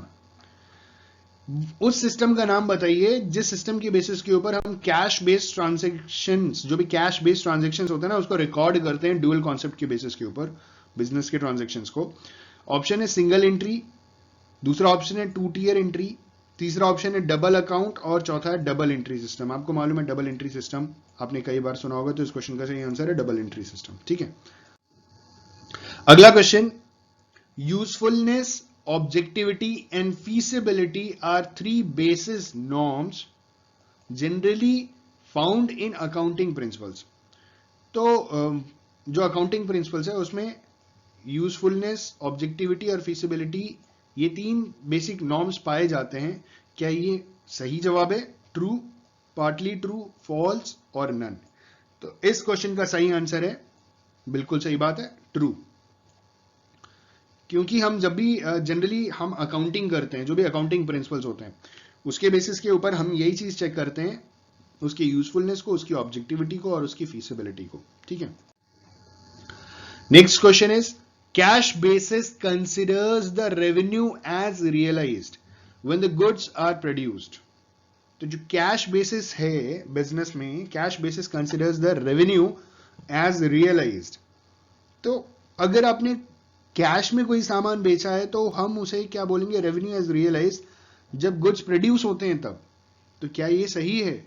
नहीं, ये बिल्कुल सही नहीं है. आपने गुड्स अभी प्रोड्यूस किया और आपने कैश बेसिस पे अगर कोई भी सामान बेचा तो उसे हम रेवेन्यू कंसिडर करेंगे. देखिए, जरूरी है कैश बेसिस पे हो. ठीक है. तो वो आप उधार भी दे सकते हो. तो क्वेश्चन था cash basis considers the revenue as realised when the goods are produced. ठीक है. तो ऑप्शन जो है वो ऑप्शन सी होगा, फॉल्स है. अगला question, the comparison of performance of an organisation in 1 year with its performance with the next year is used on. तो एक साल का जो ऑर्गेनाइजेशन का परफॉर्मेंस है वो अगले साल के परफॉर्मेंस से जब हम उसे कंपेयर करते हैं तो ये वर्टिकल कंसिस्टेंसी है, हॉरिजॉन्टल कंसिस्टेंसी है, थर्ड डायमेंशनल कंसिस्टेंसी है, या ऑल ऑफ दीज. तो जो करेक्ट आंसर है इट्स हॉरिजॉन्टल कंसिस्टेंसी. हम क्या करते हैं, हम एक अकाउंट बनाते हैं, ठीक है, टी टाइप का, और हम एक ईयर को दूसरे ईयर से क्या करते हैं, कंपेयर करते हैं. तो this is this comparison of performance of organisation. ठीक है, 1 year with its performance with the next year. तो ये horizontal consistency है. तो option B is correct answer, horizontal consistency. Our last question is accounting does not record non-financial transactions because of money measurement concept. अभी थोड़ी देर पहले इसी की बात कर रहे थे. मनी मेजरमेंट कॉन्सेप्ट में हम नॉन फाइनेंशियल नेचर के ट्रांजेक्शंस को रिकॉर्ड नहीं कर सकते. ठीक है. Accounting information provide information related to.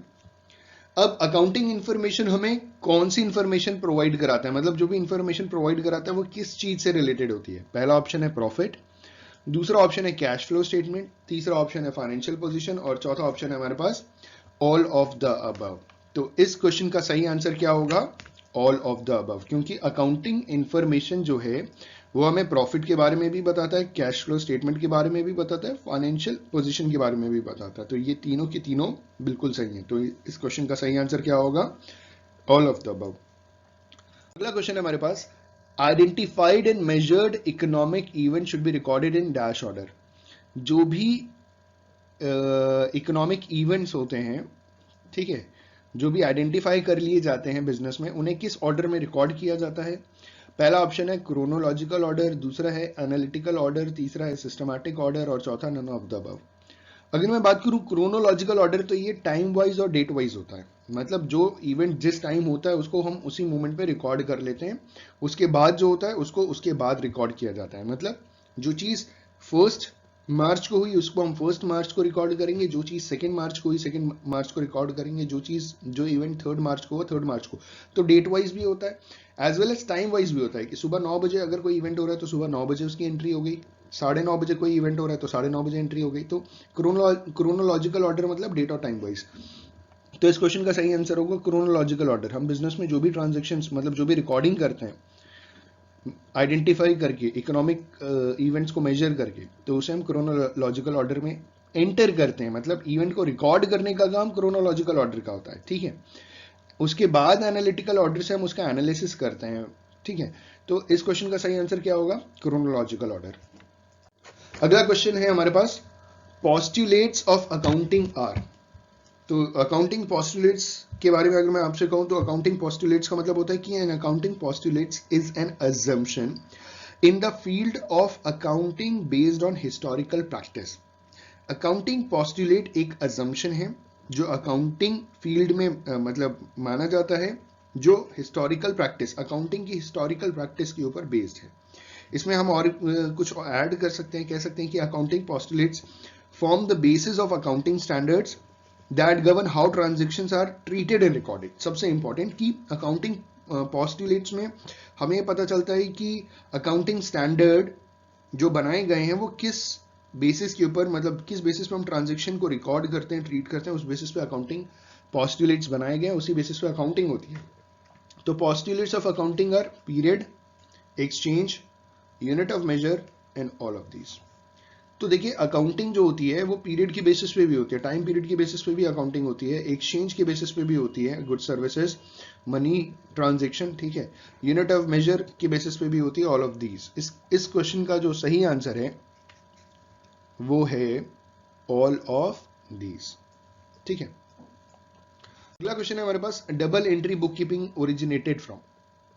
अब डबल एंट्री बुक कीपिंग कहां से ओरिजिनेट हुआ था? सबसे पहला ऑप्शन है हमारे पास इन इंडिया, दूसरा ऑप्शन इन अमेरिका, तीसरा ऑप्शन इन इटली, चौथा ऑप्शन इन रशिया।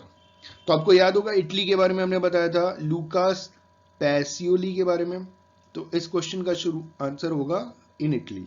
तो डबल एंट्री बुक कीपिंग जो बुक लिखी थी वो मतलब उसको जो इंट्रोड्यूस किया था, वो जिन्होंने इंट्रोड्यूस किया था वो थे, उनका नाम था लूकास पैसियोली और वो इटली के रहने वाले थे। तो डबल एंट्री जो ओरिजिनेट हुआ था वो कहां से ओरिजिनेट हुआ था? वो इटली से ओरिजिनेट हुआ था। अगला क्वेश्चन है हमारे पास, the double entry system first discovered in 1857 option, 1494, 1400, 1594। तो इस क्वेश्चन का सही आंसर है हमारा 1494। डबल एंट्री सिस्टम जो पहली बार डिस्कवर हुआ था इटली में हुआ था, ठीक है, लूकास पैसियोली ने डिस्कवर किया था और इन द ईयर 1494 में, ठीक है। अगला क्वेश्चन है, double entry system means, double entry system का मतलब क्या होता है? तो डबल एंट्री सिस्टम ऑप्शन है हमारे पास, entry in two different set of books, no. Entry in two real accounts, नहीं, दो रियल अकाउंट में एंट्री नहीं।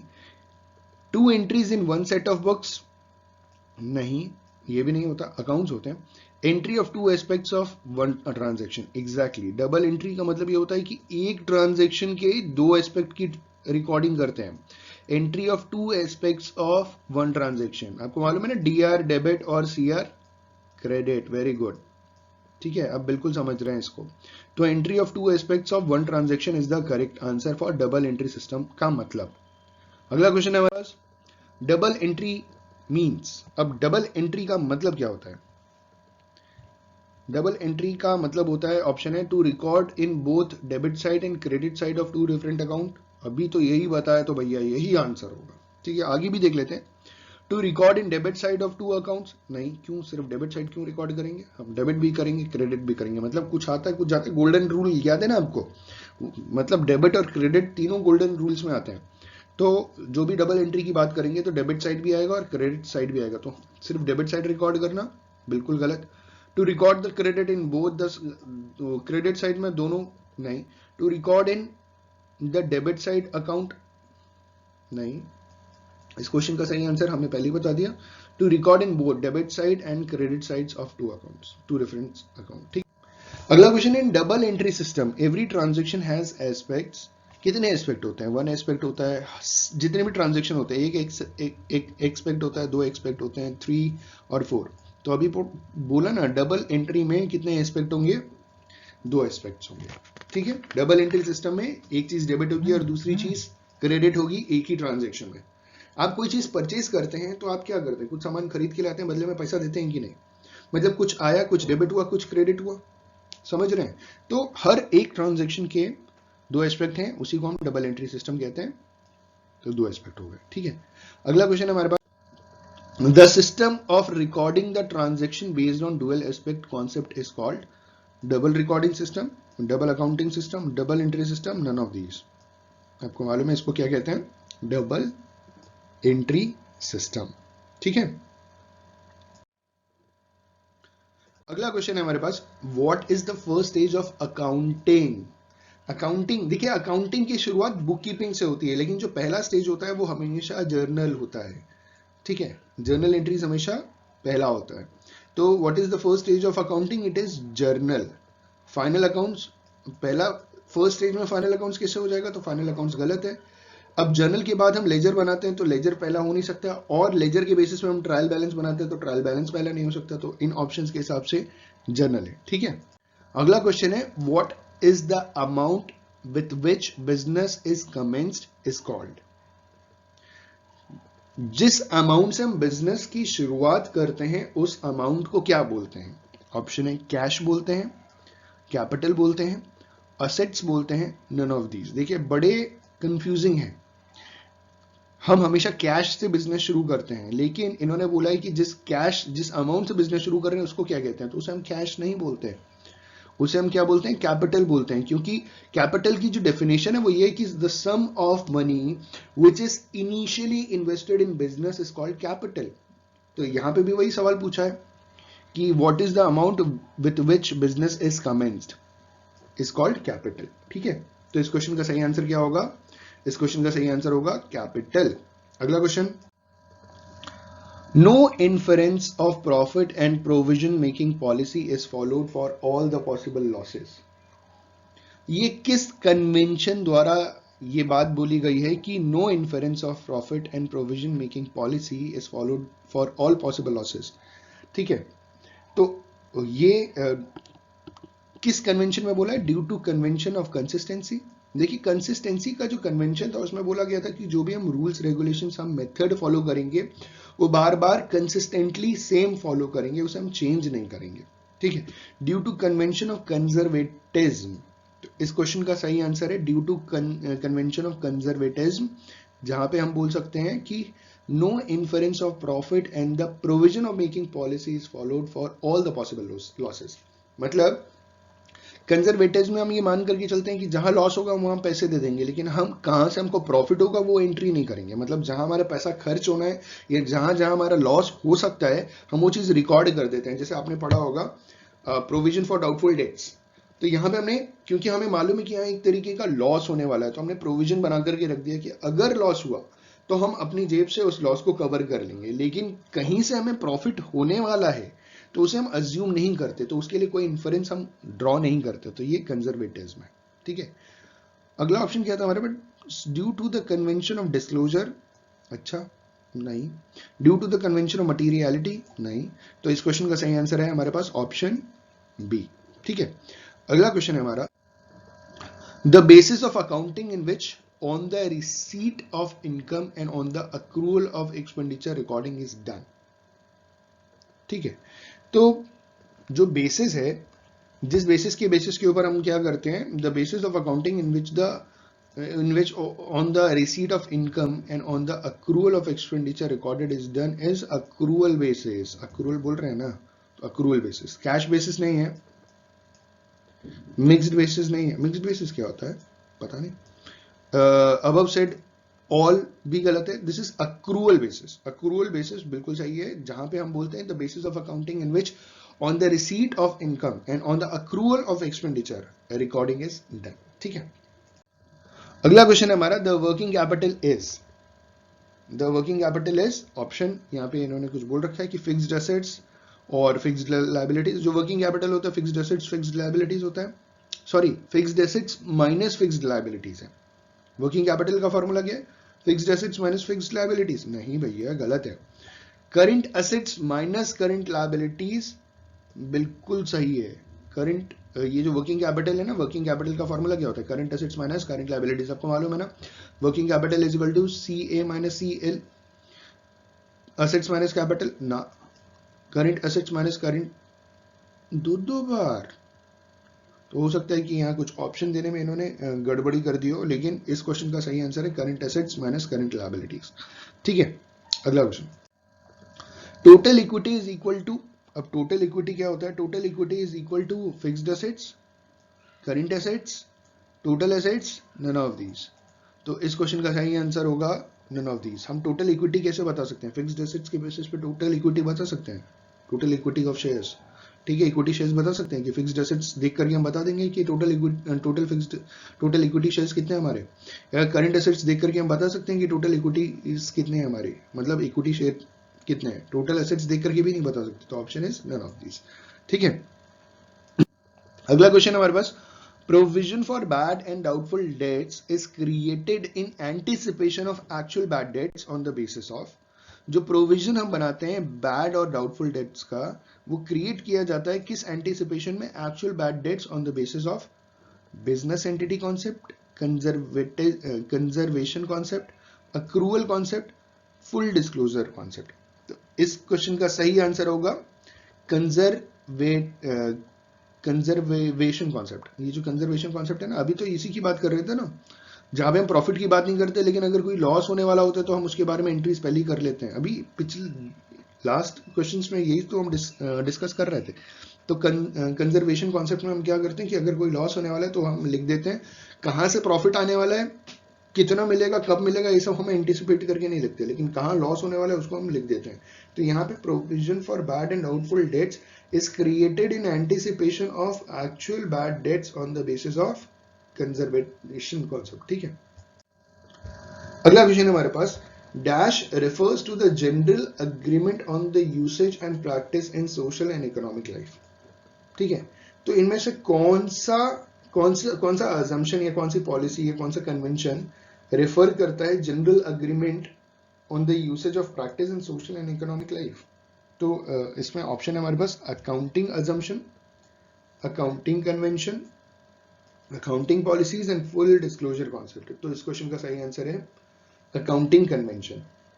तो अकाउंटिंग कन्वेंशन में कहा गया कि accounting convention refers to the general agreement on the usage and practice in social and economic life.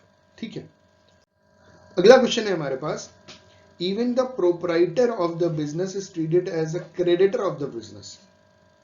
जो बिजनेस का प्रोपराइटर है, जो बिजनेस का ओनर है, जो बिजनेस का मालिक है, उसे भी क्या कंसिडर किया जाता है? क्रेडिटर कंसिडर कर दिया जाता है बिजनेस में। तो ये किस कॉन्सेप्ट द्वारा कहा जाता है?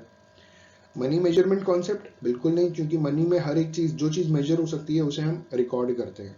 ड्यूअल एस्पेक्ट, डेबिट और क्रेडिट? नहीं। This is called business entity concept. ये बिजनेस एंटिटी कॉन्सेप्ट के बेसिस के ऊपर हम ये कहते हैं कि प्रोपराइटर और बिजनेस एक दूसरे से अलग अलग ट्रीट किया जाता है। और इसमें ये भी बोलते हैं कि जो प्रोपराइटर है वो बिजनेस के लिए क्रेडिटर है, क्योंकि business is an artificial person, और उस आर्टिफिशियल पर्सन जो बिजनेस है उसने अपने मालिक से उधार ले रखा है। तो मालिक क्या हो गया? जो प्रोपराइटर हो गया उसका क्या हो गया? क्रेडिटर हो गया। तो बिजनेस एंटिटी कॉन्सेप्ट में ये बोला जाता है। तो कॉस्ट कॉन्सेप्ट भी गलत है ऑप्शन। अगला क्वेश्चन है हमारे पास, और क्वेश्चन है, qualitative transactions are not recorded in account due to. जो क्वालिटेटिव ट्रांजैक्शन है उसे हम अकाउंट में क्यों नहीं रिकॉर्ड करते? क्योंकि ऑप्शन है हमारे पास ड्यूअल कॉन्सेप्ट। ड्यूअल कॉन्सेप्ट में क्या होता है? हर ट्रांजैक्शन के दो एंट्रीज की जाती है, डेबिट और क्रेडिट। ठीक है, दूसरा एक्चुअल कॉन्सेप्ट, ये क्या है? ठीक है, अगला है बिजनेस एंटिटी कॉन्सेप्ट, और चौथा है मनी मेजरमेंट कॉन्सेप्ट। तो देखिए, क्वालिटी की अगर हम बात करें तो क्वालिटी, किसी की एफिशिएंसी, किसी की ऑनेस्टी, ये क्वालिटीज होती है इंसान की। तो इसे हम रिकॉर्ड नहीं कर सकते। क्यों नहीं रिकॉर्ड कर सकते? क्योंकि हम किसी की क्वालिटीज को हम मनी में मेजर नहीं कर सकते। ठीक है, कौन कितना ऑनेस्ट है, कौन कितना लॉयल है, इसे हम मनी में नहीं मेजर कर सकते। तो मनी मेजरमेंट कॉन्सेप्ट इसके लिए एप्लीकेबल नहीं होगा। तो मनी मेजरमेंट कॉन्सेप्ट के बेसिस के ऊपर qualitative transactions are not recorded in the accounts. ठीक है, बुक्स ऑफ अकाउंट्स। अगला क्वेश्चन है हमारे पास क्या क्वेश्चन है? The proprietor is treated as a creditor to the extent of his capital according to. जो प्रोपराइटर है उसे हम क्रेडिटर ट्रीट करते हैं जितना उसने कैपिटल दिया है। ये किस कॉन्सेप्ट द्वारा कहा गया है? पहला है कॉस्ट कॉन्सेप्ट, दूसरा है सेपरेट एंटिटी कॉन्सेप्ट, तीसरा है गोइंग कंसर्न कॉन्सेप्ट, चौथा है मटीरियलिटी कॉन्सेप्ट। तो अभी बताया ये बिजनेस एंटिटी कॉन्सेप्ट में सेपरेट एंटिटी कॉन्सेप्ट, क्योंकि business is an artificial person जो अपने प्रोपराइटर से अलग है, और प्रोपराइटर उसका क्रेडिटर है। बिजनेस पूरी कोशिश करता है जल्दी से जल्दी अपने प्रोपराइटर को, अपने क्रेडिटर को पूरा पैसा पे ऑफ करने के लिए। ठीक है, तो सेपरेट एंटिटी कॉन्सेप्ट। अगला क्वेश्चन है हमारे पास, according to the concept of realisation accounting should be done. देखिए, रियलाइजेशन के बेसिस के ऊपर अकाउंटिंग कब करते हैं? ऑप्शन है when cash is realized from debtors, when orders is received, when goods are delivered to customers, when advance for order is received।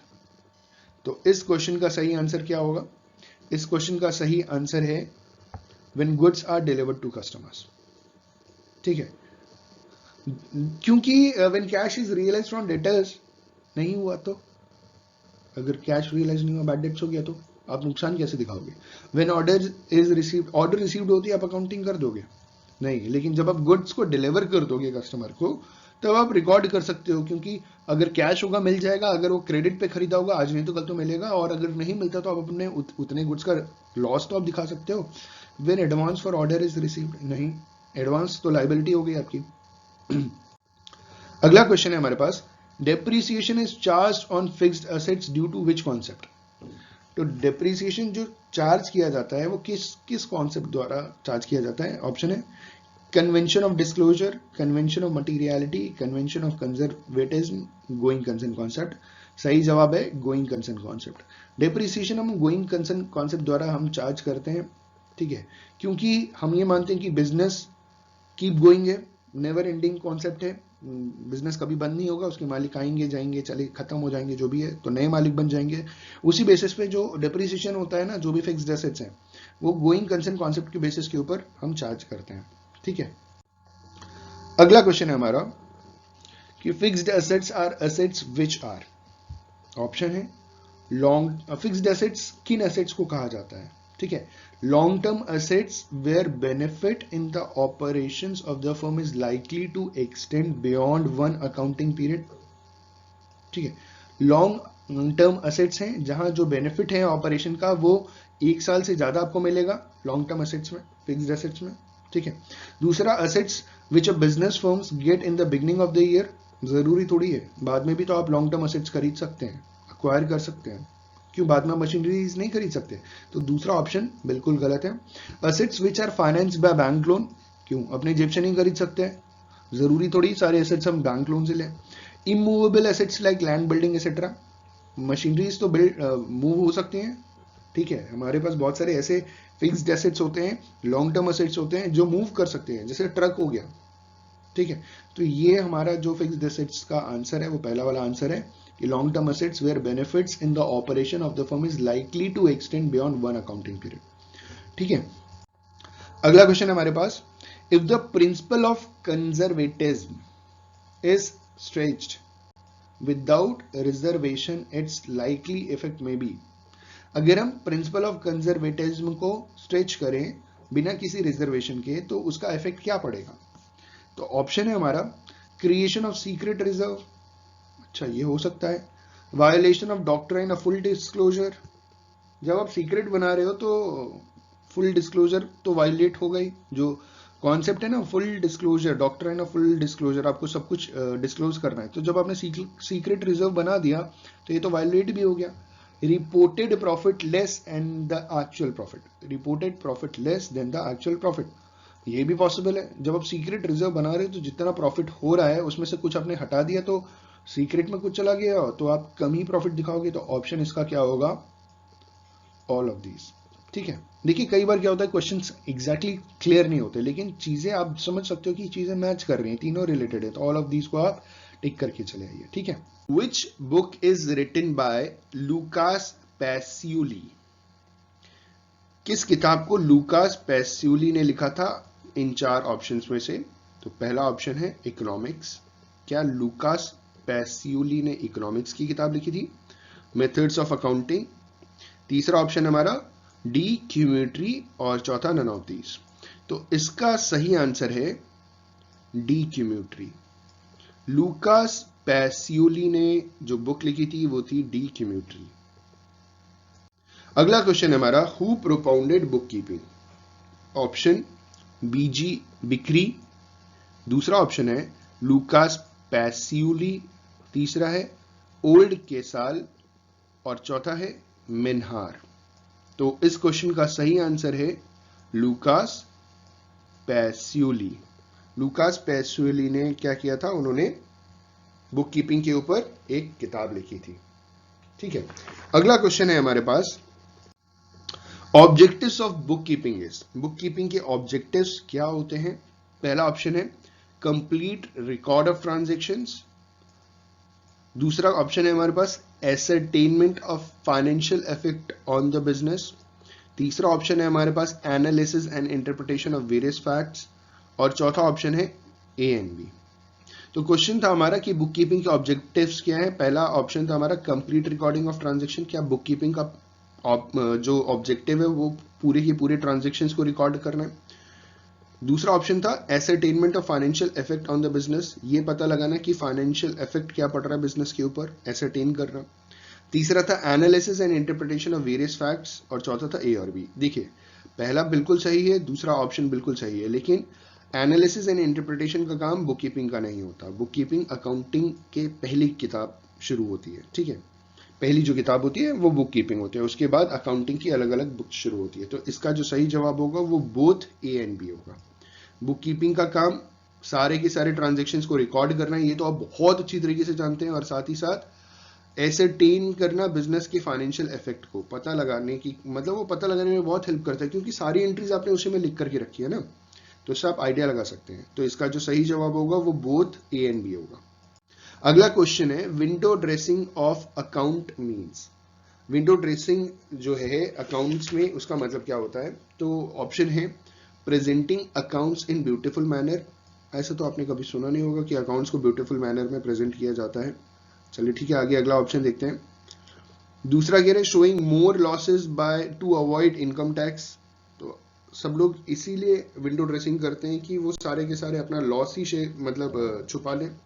तीसरा option है showing more profits to attract investments. ये possibility हो सकती है, क्योंकि अगर हम अपना प्रॉफिट दिखाएंगे ना तो ज्यादा से ज्यादा इन्वेस्टमेंट आ सकते हैं हमारे पास। All of the above.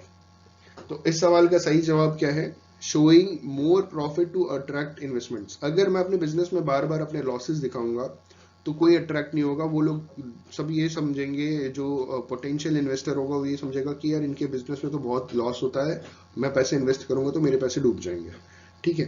तो लेकिन अगर मैं विंडो ड्रेसिंग के नाम पे मैं अगर बार बार प्रॉफिट्स दिखा रहा हूं, ठीक है, तो लोगों को ये लगेगा अच्छा विंडो ड्रेसिंग एक ऐसी चीज होती है जो इंटरनली होती है, वो बाहर के लोगों को पता नहीं चलती, ठीक है। तो बाहर के लोगों को तो आइडिया नहीं लगेगा, लेकिन विंडो ड्रेसिंग से हम क्या कर सकते हैं कि अपने प्रॉफिट में मतलब कंपनी में अपना प्रॉफिट दिखा सकते हैं, लॉस नहीं दिखा सकते हैं, लॉस को छुपा सकते हैं। तो दिस इज विंडो ड्रेसिंग, जिससे क्या होगा कि इन्वेस्टमेंट बढ़ सकते हैं हमारी कंपनी के अंदर। बाकी अगर मैं पहले ऑप्शन की बात करूं, presenting accounts in beautiful manner, तो ऐसा आपने कभी सुना नहीं होगा कि अकाउंट्स को अच्छी तरह बड़ा खूबसूरती से दिखाने के लिए विंडो ड्रेसिंग होती है, या ज्यादा लॉसेस दिखाते हैं ताकि इनकम टैक्स, ज्यादा लॉस दिखाएंगे तो इनकम टैक्स नहीं भरना पड़ेगा। प्रॉफिट हो रहा है, आप लॉस कैसे दिखा सकते हैं? और अगर आप बार बार लॉस दिखाएंगे तो लोग अपना पैसा आपकी कंपनी से निकाल लेंगे, डिसइन्वेस्टमेंट कर लेंगे, ठीक है। तो इसका सही आंसर होगा showing more profits to attract investments, ठीक है। अगला क्वेश्चन हमारे पास, which of the following types of information a creditor would be interested to gather while reading annual reports of an enterprise। Question है हमारा कि इनमें से किस तरीके की जो जानकारी है, इंफॉर्मेशन है, वो एक क्रेडिटर जानना चाहता है, इंटरेस्टेड रहता है जानकारी के लिए जब वो किसी कंपनी का एनुअल रिपोर्ट पढ़ता है। जैसे मान लीजिए आप एक क्रेडिटर हो, आप उधार देते हो, ठीक है, तो आप किसी कंपनी को क्यों उधार दोगे, मतलब उसकी एनुअल रिपोर्ट में आप क्या पता लगाना चाहोगे जिसके बेसिस पे आप उसे उधार दोगे, ठीक है। तो ऑप्शन है प्रॉफिटेबिलिटी, दूसरा ऑप्शन है लिक्विडिटी, तीसरा ऑप्शन है कंटिन्यूटी, और चौथा ऑप्शन है सॉल्वेंसी, ठीक है। तो अगर हम बात करें सॉल्वेंसी का मतलब क्या होता है, सॉल्वेंसी का मतलब ये होता है कि अगर आपने उधार लिया है तो क्या आप अपने उधार को वापस पे ऑफ कर सकते हो। अगर आपने कहीं से डेट्स लिए हैं, कर्जा लिया है, क्रेडिट पे कोई सामान या पैसा लिया है, तो क्या आप उस पैसे को वापस कर सकते हो? अगर आप पैसे वापस कर सकते हो, आप सॉल्वेंट हो। इससे कोई फर्क नहीं पड़ता बिजनेस कितना कंटिन्यू रहेगा, ये कहीं नहीं लिखा। बिजनेस को लॉस होगा, बड़ी बड़ी कंपनीज बंद हो जाती हैं। लिक्विडिटी आज है कल नहीं, यू नेवर नो, ठीक है। प्रॉफिटेबिलिटी हो भी सकता है, नहीं भी हो सकता है। मेन चीज क्या है? सॉल्वेंसी। बिजनेस की सॉल्वेंसी अगर अच्छी रही है तो इस बेसिस पे क्रेडिटर्स उनको बार बार लोन दे सकते हैं, क्रेडिट दे सकते हैं, ठीक है। सॉल्वेंसी का मतलब ये है कि जो भी पैसा हमने उधार लिया क्या हम उसे पे ऑफ कर सकते हैं। अगर मैं सॉल्वेंट हूं तो मैं पे ऑफ कर सकता हूं, अगर मैं इनसॉल्वेंट हूं तो मैंने जो डेट्स लिए मैं वापस पे ऑफ नहीं कर सकता, ठीक है। अगर आपको किसी भी क्वेश्चन में कोई दिक्कत हो तो आप कमेंट कर सकते हैं, मेरे फेसबुक पेज को आप लाइक करके वहां कमेंट कर सकते हैं, मुझसे क्वेश्चंस पूछ सकते हैं। इंस्टाग्राम में आप मुझसे डायरेक्ट मैसेज भेज करके मेरे AU कॉमर्स स्कॉलर पेज पे आप मुझसे बात कर सकते हैं, अपने डाउट्स को क्लियर कर सकते हैं, ठीक है। मैं आपके डाउट्स को जितनी जल्दी हो सके क्लियर करने की पूरी कोशिश करूंगा। अगला क्वेश्चन है हमारे पास, financial statements are used by, जो बिजनेस में फाइनेंशियल स्टेटमेंट्स होते हैं उसे कौन यूज करता है? तो ऑप्शन है ओनर्स। ओनर्स बेसिकली कौन होते हैं? बिजनेस में ओनर्स होते हैं शेयर होल्डर्स, ठीक है। बिजनेस में ओनर्स कौन होते हैं? शेयर होल्डर्स होते हैं। दूसरा क्रेडिटर्स, क्रेडिटर्स कौन होते हैं? जो उधार लेते हैं। तीसरा इन्वेस्टर्स, अब इन्वेस्टर्स भी होते हैं जो आपकी फाइनेंशियल स्टेटमेंट देख करके इन्वेस्टमेंट करने की सोचते हैं, तो देखिए इन्वेस्टर्स में ओनर्स भी आ गए, तो कहीं ना कहीं ये दोनों ऑप्शन है। और ऑल ऑफ दीज, तो देखिए क्रेडिटर्स भी आपकी फाइनेंशियल स्टेटमेंट देख के आपको उधार देगा, इन्वेस्टर भी आपकी फाइनेंशियल स्टेटमेंट देख करके आपकी कंपनी में इन्वेस्टमेंट करेगा, शेयर जो ओनर्स हैं वो भी फाइनेंशियल स्टेटमेंट देख करके आपकी कंपनी में इन्वेस्टमेंट करेंगे। तो इस सवाल का सही जवाब क्या होगा? All of these. अगला question, the information provided by financial accounting system is, जो फाइनेंशियल अकाउंटिंग हमें जानकारी देता है वो जानकारी, ऑप्शन है सिग्निफिकेंट, सिग्निफिकेंट का मतलब होता है बहुत इंपॉर्टेंट, ठीक है, मतलब आप समझ रहे हैं। दूसरा ऑप्शन है हमारे पास sufficient for smooth orderly and efficient conduct of business. तीसरा ऑप्शन है हमारे पास not sufficient for smooth orderly and efficient conduct of business. और डी ऑप्शन है हमारे पास ए और सी। तो इस क्वेश्चन का जो सही जवाब होगा वो है इट इज सिग्निफिकेंट, मतलब बहुत इंपॉर्टेंट। मैं फिर से रीड करूंगा ताकि आपके क्वेश्चन को अच्छी तरीके से क्लियर हो जाए कि जो इंफॉर्मेशन हमें मिलती है फाइनेंशियल सिस्टम से वो क्या होती है, वो बहुत सिग्निफिकेंट होती है, बहुत इंपॉर्टेंट होती है, ठीक है। इसमें हम ये नहीं कह सकते कि sufficient for smooth orderly and efficient conduct of business, हमको उस हिसाब से सारी जानकारियां नहीं मिलती या हम उस हिसाब से काम नहीं, देखिए स्मूथ ऑर्डरली और एफिशिएंट काम जो है ना वो मैनेजमेंट का होता है, वो फाइनेंशियल अकाउंटिंग का नहीं होता। और नॉट सफिशिएंट तो ऑप्शन ही गलत है, ठीक। तो जो डाउट था वो इन दोनों के बीच में था, तो इस सवाल का सही जवाब है सिग्निफिकेंट, क्योंकि सफिशिएंट फॉर जो फाइनेंशियल इंफॉर्मेशन है जरूरी नहीं है कि उससे अगर वो आपको मिल जाए तो आप स्मूथली काम करना शुरू कर दोगे, आपका बिजनेस बहुत ऑर्डरली हो जाएगा, बहुत एफिशिएंट हो जाएगा। वो इंफॉर्मेशन मिलने से एफिशिएंसी नहीं होती, वो तो जो ह्यूमन रिसोर्स काम कर रहा है उनकी एफिशिएंसी के ऊपर डिपेंड करता है। ये इंफॉर्मेशन आपके लिए बहुत सिग्निफिकेंट है, बहुत इंपॉर्टेंट है, ठीक है। तो आपका जो ऑप्शन है that is option A. Hopefully आपको क्लियर हो गया होगा। अगला क्वेश्चन है हमारे पास, dash constitutes as a base for accounting, इनमें से कौन सी ऐसी चीज है जो अकाउंटिंग का बेस है? ऑप्शन है बुक कीपिंग, दूसरा है ट्रांजेक्शन, तीसरा है अकाउंटिंग और चौथा है इवेंट। देखिए अकाउंटिंग के लिए अकाउंटिंग बेस मतलब ये ऑप्शन ही गलत है, ठीक। इवेंट को हम मॉनेटरी टर्म्स में जब लिखते हैं तो वो हो जाता है ट्रांजेक्शन, ठीक। जब कोई भी फाइनेंशियल नेचर का इवेंट बिजनेस में होता है, फाइनेंशियल नेचर, आई रिपीट, किसी भी ट्रांजेक्शन को आप मॉनेटरी टर्म्स में जब आप एक्सप्रेस कर सकते हैं तो उसे हम क्या बोलते हैं? इवेंट बोलते हैं, ठीक। तो इवेंट अगर फाइनेंशियल नेचर का है तो उसे हम क्या बोलेंगे? ट्रांजेक्शन। लेकिन अकाउंटिंग करने के लिए बेस क्या होता है? It is book keeping. आपने स्टार्टिंग में पढ़ा है क्लास 11th में, एकदम शुरुआत में अकाउंटिंग की जो किताब है, अकाउंटेंसी की जो बुक है, उसमें स्टार्टिंग में आपको सबसे पहले पढ़ने को मिलता है बुक कीपिंग। क्योंकि अकाउंटिंग की जो शुरुआत होती है, जो बेस होता है अकाउंटिंग का, वो कहां से होता है? वो बुक कीपिंग से होता है, ठीक है। तो बुक कीपिंग से आप क्या कर सकते हैं? अकाउंटिंग। होपफुली आपको क्लियर हो गया होगा। अगला question, what is the method of recording in accounting books? इनमें से कौन सा मेथड है जिससे हम अकाउंटिंग बुक्स में रिकॉर्डिंग करते हैं, ठीक है। पहला है ऑप्शन ऑडिटिंग, दूसरा ऑप्शन बुक कीपिंग, तीसरा ऑप्शन अकाउंटिंग और चौथा option all of the above. तो इस क्वेश्चन का सही जवाब है अकाउंटिंग। हमसे मेथड पूछा जा रहा है, तो मेथड क्या है? देखिए दो चीजें समझिएगा।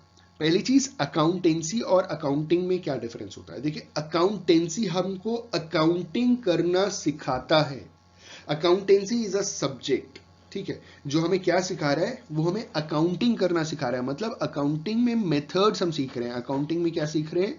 हम मेथड सीख रहे हैं।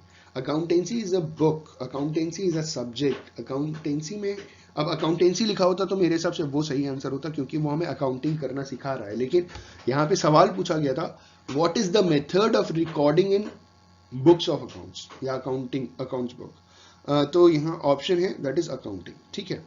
ऑडिटिंग, अकाउंटिंग करने के बाद ऑडिटिंग की जाती है, तो ऑडिटिंग हो नहीं सकता।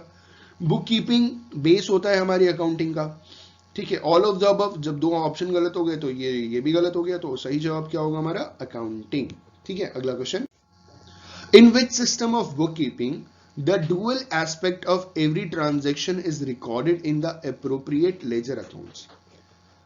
किस बुक कीपिंग सिस्टम में हम ड्यूअल एस्पेक्ट को लेकर के चलते हैं, ठीक है, ताकि हम अप्रोप्रिएट लेजर में रिकॉर्डिंग कर सकें ट्रांजेक्शन्स को।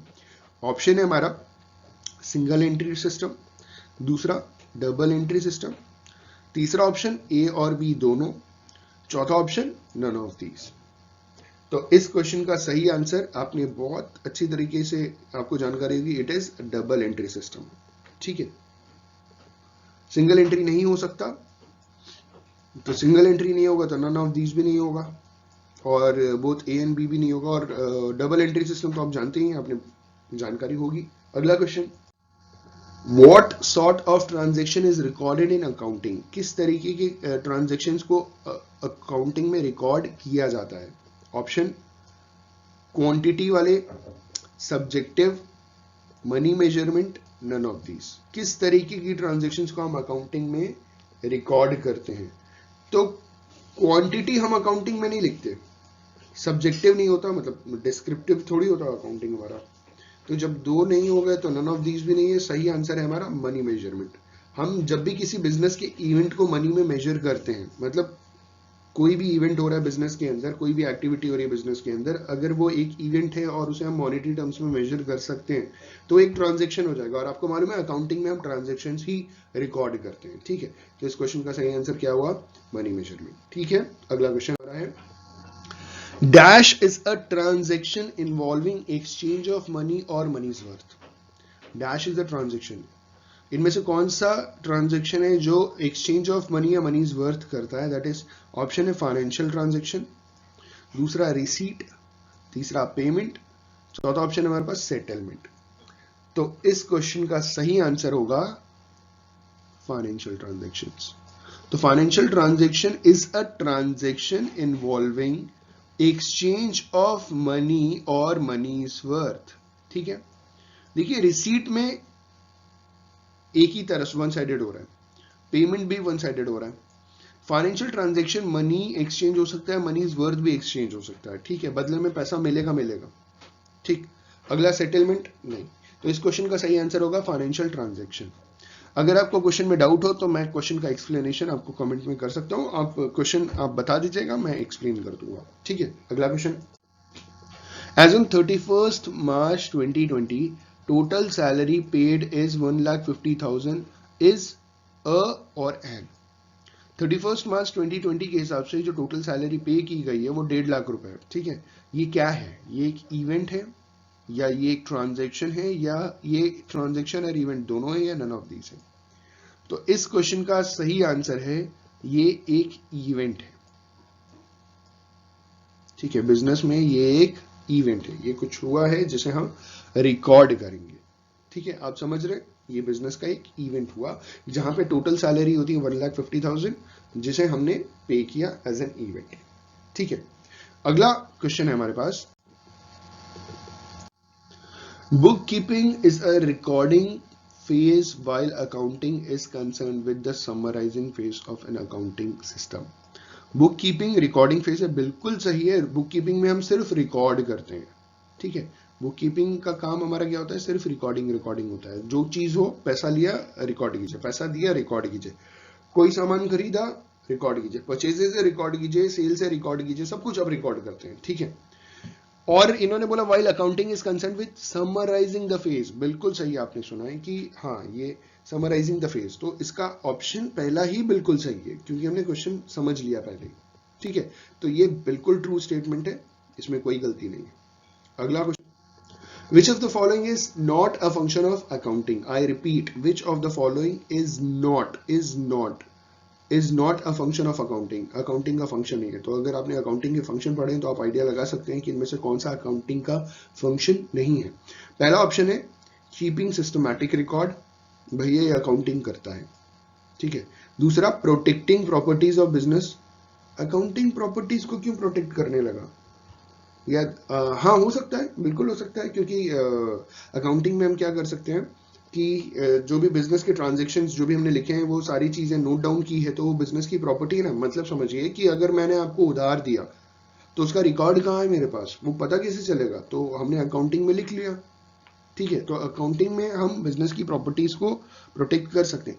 Maximising the results, meeting legal requirements, तो मीटिंग लीगल रिक्वायरमेंट्स के लिए भी अकाउंटिंग की जाती है, protecting the properties of business के लिए भी किया जाता है। मैक्सिमाइजिंग द रिजल्ट्स के लिए अकाउंटिंग नहीं की जाती, क्योंकि अकाउंटिंग समरी बनाते हैं और पास्ट की समरी होती है, अकाउंटिंग में समरीज बनाई जाती हैं। ठीक है, ये रेशियो एनालिसिस नहीं है, लेकिन रेशियो एनालिसिस आप ये जानते हैं कि रेशियो एनालिसिस आपने मैथ्स में भी पढ़ा है, अकाउंटिंग में भी पढ़ा है। ठीक है, तो रेशियो एनालिसिस नाम का जो सब्जेक्ट है वो फाइनेंशियल अकाउंटिंग है। यहाँ मैक्सिमाइजिंग द रिजल्ट के लिए हम अकाउंटिंग क्या करते हैं, समराइजिंग के लिए करते हैं। तो अकाउंटिंग का फंक्शन समराइजिंग होता है, मैक्सिमाइजिंग द रिजल्ट्स नहीं होता। तो ये ऑप्शन बिल्कुल सही है, मैक्सिमाइजिंग द रिजल्ट्स। अकाउंटिंग का मैक्सिमाइजिंग द रिजल्ट्स फंक्शन नहीं है। ठीक है, अगला ऑप्शन, सॉरी अगला क्वेश्चन। अगला क्वेश्चन हमारा, विच of the following is not dependent on accounting, इनमें से कौन सा अकाउंटिंग के ऊपर डिपेंडेंट नहीं है। ऑप्शन, मैनेजमेंट अकाउंटिंग, दूसरा कॉस्ट अकाउंटिंग, तीसरा फाइनेंशियल अकाउंटिंग, चौथा बुक कीपिंग। तो आपको मालूम है बुक कीपिंग बेस है, बुक कीपिंग के ऊपर अकाउंटिंग डिपेंडेंट है, अकाउंटिंग बुक कीपिंग के ऊपर डिपेंडेंट नहीं है। मतलब पहला स्टेज हमारा अकाउंट बुक कीपिंग है, उसके बाद दूसरा स्टेज हमारा अकाउंटिंग है। तो मतलब अकाउंटिंग हम बुक कीपिंग की मदद से ही तो करते हैं, ना कि बुक कीपिंग हम अकाउंटेंसी की मदद से करते हैं। तो which of the following is not dependent on accounting, option is book keeping. ठीक है, अगला क्वेश्चन।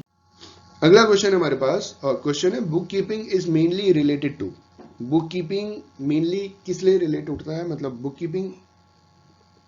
तो पहला ऑप्शन है हमारे पास रिपोर्टिंग ऑफ फाइनेंशियल डेटा, दूसरा ऑप्शन है designing the system of recording, classifying and summarising the recorded data, तीसरा है interpreting the data for internal and external users, and चौथा ऑप्शन है हमारे पास ऑल ऑफ द अबव। देखिए, ये जो designing the system of recording, classifying and summarising, ये हमारा अकाउंटिंग है। ठीक, इंटरप्रेटिंग भी हमारा अकाउंटिंग है। ऑल ऑफ द अबव हो ही नहीं सकता क्योंकि दो ऑप्शन गलत है, दो ऑप्शन अकाउंटिंग के दिए हैं। तो रिपोर्टिंग ऑफ फाइनेंशियल डेटा, हम क्या करते हैं बुक कीपिंग में, फाइनेंशियल डेटा को रिपोर्ट करते हैं, रिकॉर्ड करते हैं। ठीक है, रिपोर्टिंग भी सही है, अगर रिकॉर्डिंग होता तो आप तो जानते हैं बुक कीपिंग रिकॉर्डिंग का काम करते हैं, तो रिपोर्टिंग सही आंसर है इसमें।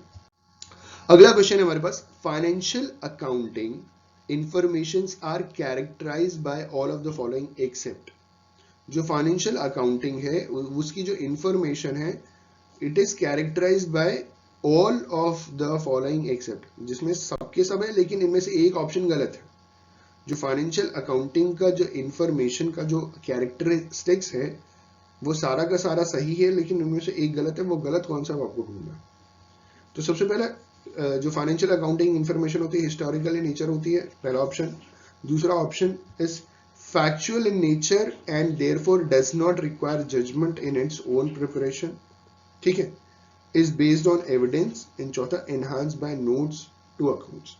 तो देखिए historical in nature, financial accounting historical nature की होती है, क्योंकि अगर आपने कोई भी असेट जितने प्राइस में जिस टाइम अक्वायर किया था हम उसी हिसाब से लिखते हैं, ना कि प्रेजेंट रेट के हिसाब से लिखते हैं। जैसे मान लीजिए आज से 10 साल पहले आपने कोई असेट अक्वायर किया था, मान लीजिए लैंड अक्वायर किया था, तो आपने आज के हिसाब से उसकी रेट नहीं लगाई, लेकिन हाँ ठीक है, हम कई बार उसके हिस्टोरिकल कॉस्ट में एप्रिसिएशन करते हैं।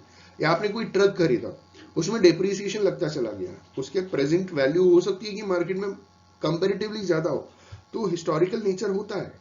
दूसरा बेस्ड ऑन एविडेंस भी बिल्कुल होता है, हम जो भी रिकॉर्डिंग करते हैं उसके कुछ ना कुछ हमारे पास एविडेंस होते हैं। ठीक है, उसके बाद enhance by notes to accounts, जो अकाउंटिंग होती है, आपने भी अकाउंटिंग करते वक्त फुट नोट्स डाले होंगे, नोट्स टू अकाउंट्स बनाए होंगे, लेकिन factual in nature and therefore does not require judgement in its preparation, ये कैरेक्टरिस्टिक्स नहीं होता। तो इस क्वेश्चन का सही आंसर क्या है, option B.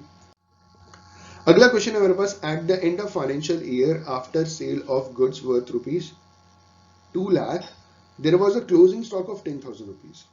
This is an event or transaction, both an event as well as transaction, and of these। देखिए फाइनेंशियल ईयर के खत्म होने के बाद जो सेल ऑफ गुड्स था वो 2 लाख रुपए का था। ठीक है, और क्लोजिंग स्टॉक हमारा 10,000 रुपए का था। तो हमने क्या देखा कि हमने 2 लाख रुपए के सामान बेचे। ठीक है, और 10,000 रुपये हमारा क्लोजिंग स्टॉक बच गया। अब ये क्या चीज है, ये एक इवेंट है, ट्रांजैक्शन है, ये इवेंट और ट्रांजैक्शन हो नहीं सकता। ट्रांजैक्शन तब होगा जहां पे आपको बदले में कुछ मिले, ठीक है, गुड्स या सर्विस मिले और आप सामने से पेमेंट करो। ये स्टॉक है, रखा हुआ है, तो ट्रांजैक्शन नहीं होगा, ये भी नहीं होगा। Option A is right, it is an event जिसे आपने क्या किया, अपने बैलेंस शीट में रिकॉर्ड कर लिया। ठीक है, अगला क्वेश्चन है हमारे पास, the language of business is, अरे वाह बहुत इजी क्वेश्चन है। बिजनेस का लैंग्वेज अकाउंटिंग होता है, बुक कीपिंग होता है, ट्रायल बैलेंस होता है, नन ऑफ द अबव होता है। तो इस क्वेश्चन का सही आंसर क्या है, इस क्वेश्चन का सही आंसर है accounting is the language of business. ठीक है, अगला question, tick the correct statement. ये क्वेश्चन है हमारे पास, ऑप्शन देख लेते हैं, जो सही होगा उसको हम टिक कर लेंगे। Financial accounts of an enterprise are treated as evidence in the court of law. मेरे हिसाब से ये सही है। जो फाइनेंशियल अकाउंट्स है वो किसी भी एंटरप्राइज का वो ट्रीट किया जाता है एज एन एविडेंस। एविडेंस का मतलब एक हिसाब से सबूत in the court of law. ये तो सही है। अगला देखते हैं, financial statement is prepared by two different accountants will always show the identical results. No, never. ठीक है, दो अलग अलग अकाउंटेंट जब भी प्रिपेयर करेंगे कभी भी सेम रिजल्ट नहीं आएगा, इसलिए हम लोगों की कई बार बैलेंस शीट टैली नहीं करती। ठीक है, अगला है, financial statement need not take into consideration any statutory requirements. क्यों नहीं भाई, ये भी गलत है। स्टैट्यूटरी रिक्वायरमेंट्स जो सरकारी लॉ नियम कानून है उसको तो आपको ध्यान में रखना पड़ेगा, उसके बाद ही तो आप उस हिसाब से फाइनेंशियल स्टेटमेंट्स आप रिकॉर्ड करेंगे। Option C, only credit transactions are recorded in the books of accounts. क्यों, कैश को क्या हुआ? तो पहला ऑप्शन बिल्कुल सही है इसमें। अगला question, which of these would be considered external uses of financial statement. इनमें से कौन से एक्सटर्नल यूजेज हैं? Board of directors option 1, share holders option 2, finance manager option 3 and option 4 is production manager. देखिए, बोर्ड ऑफ डायरेक्टर्स इंटरनल है, finance managers internal है, production managers internally organisation के अंदर काम करते हैं, शेयर होल्डर्स इंटरनली काम नहीं करते। तो ये कौन हो गए, ये एक्सटर्नल यूजर्स हो गए आपके किसके, फाइनेंशियल स्टेटमेंट्स के। ठीक है, बिजनेस के बाहर के लोग हो गए एक हिसाब से।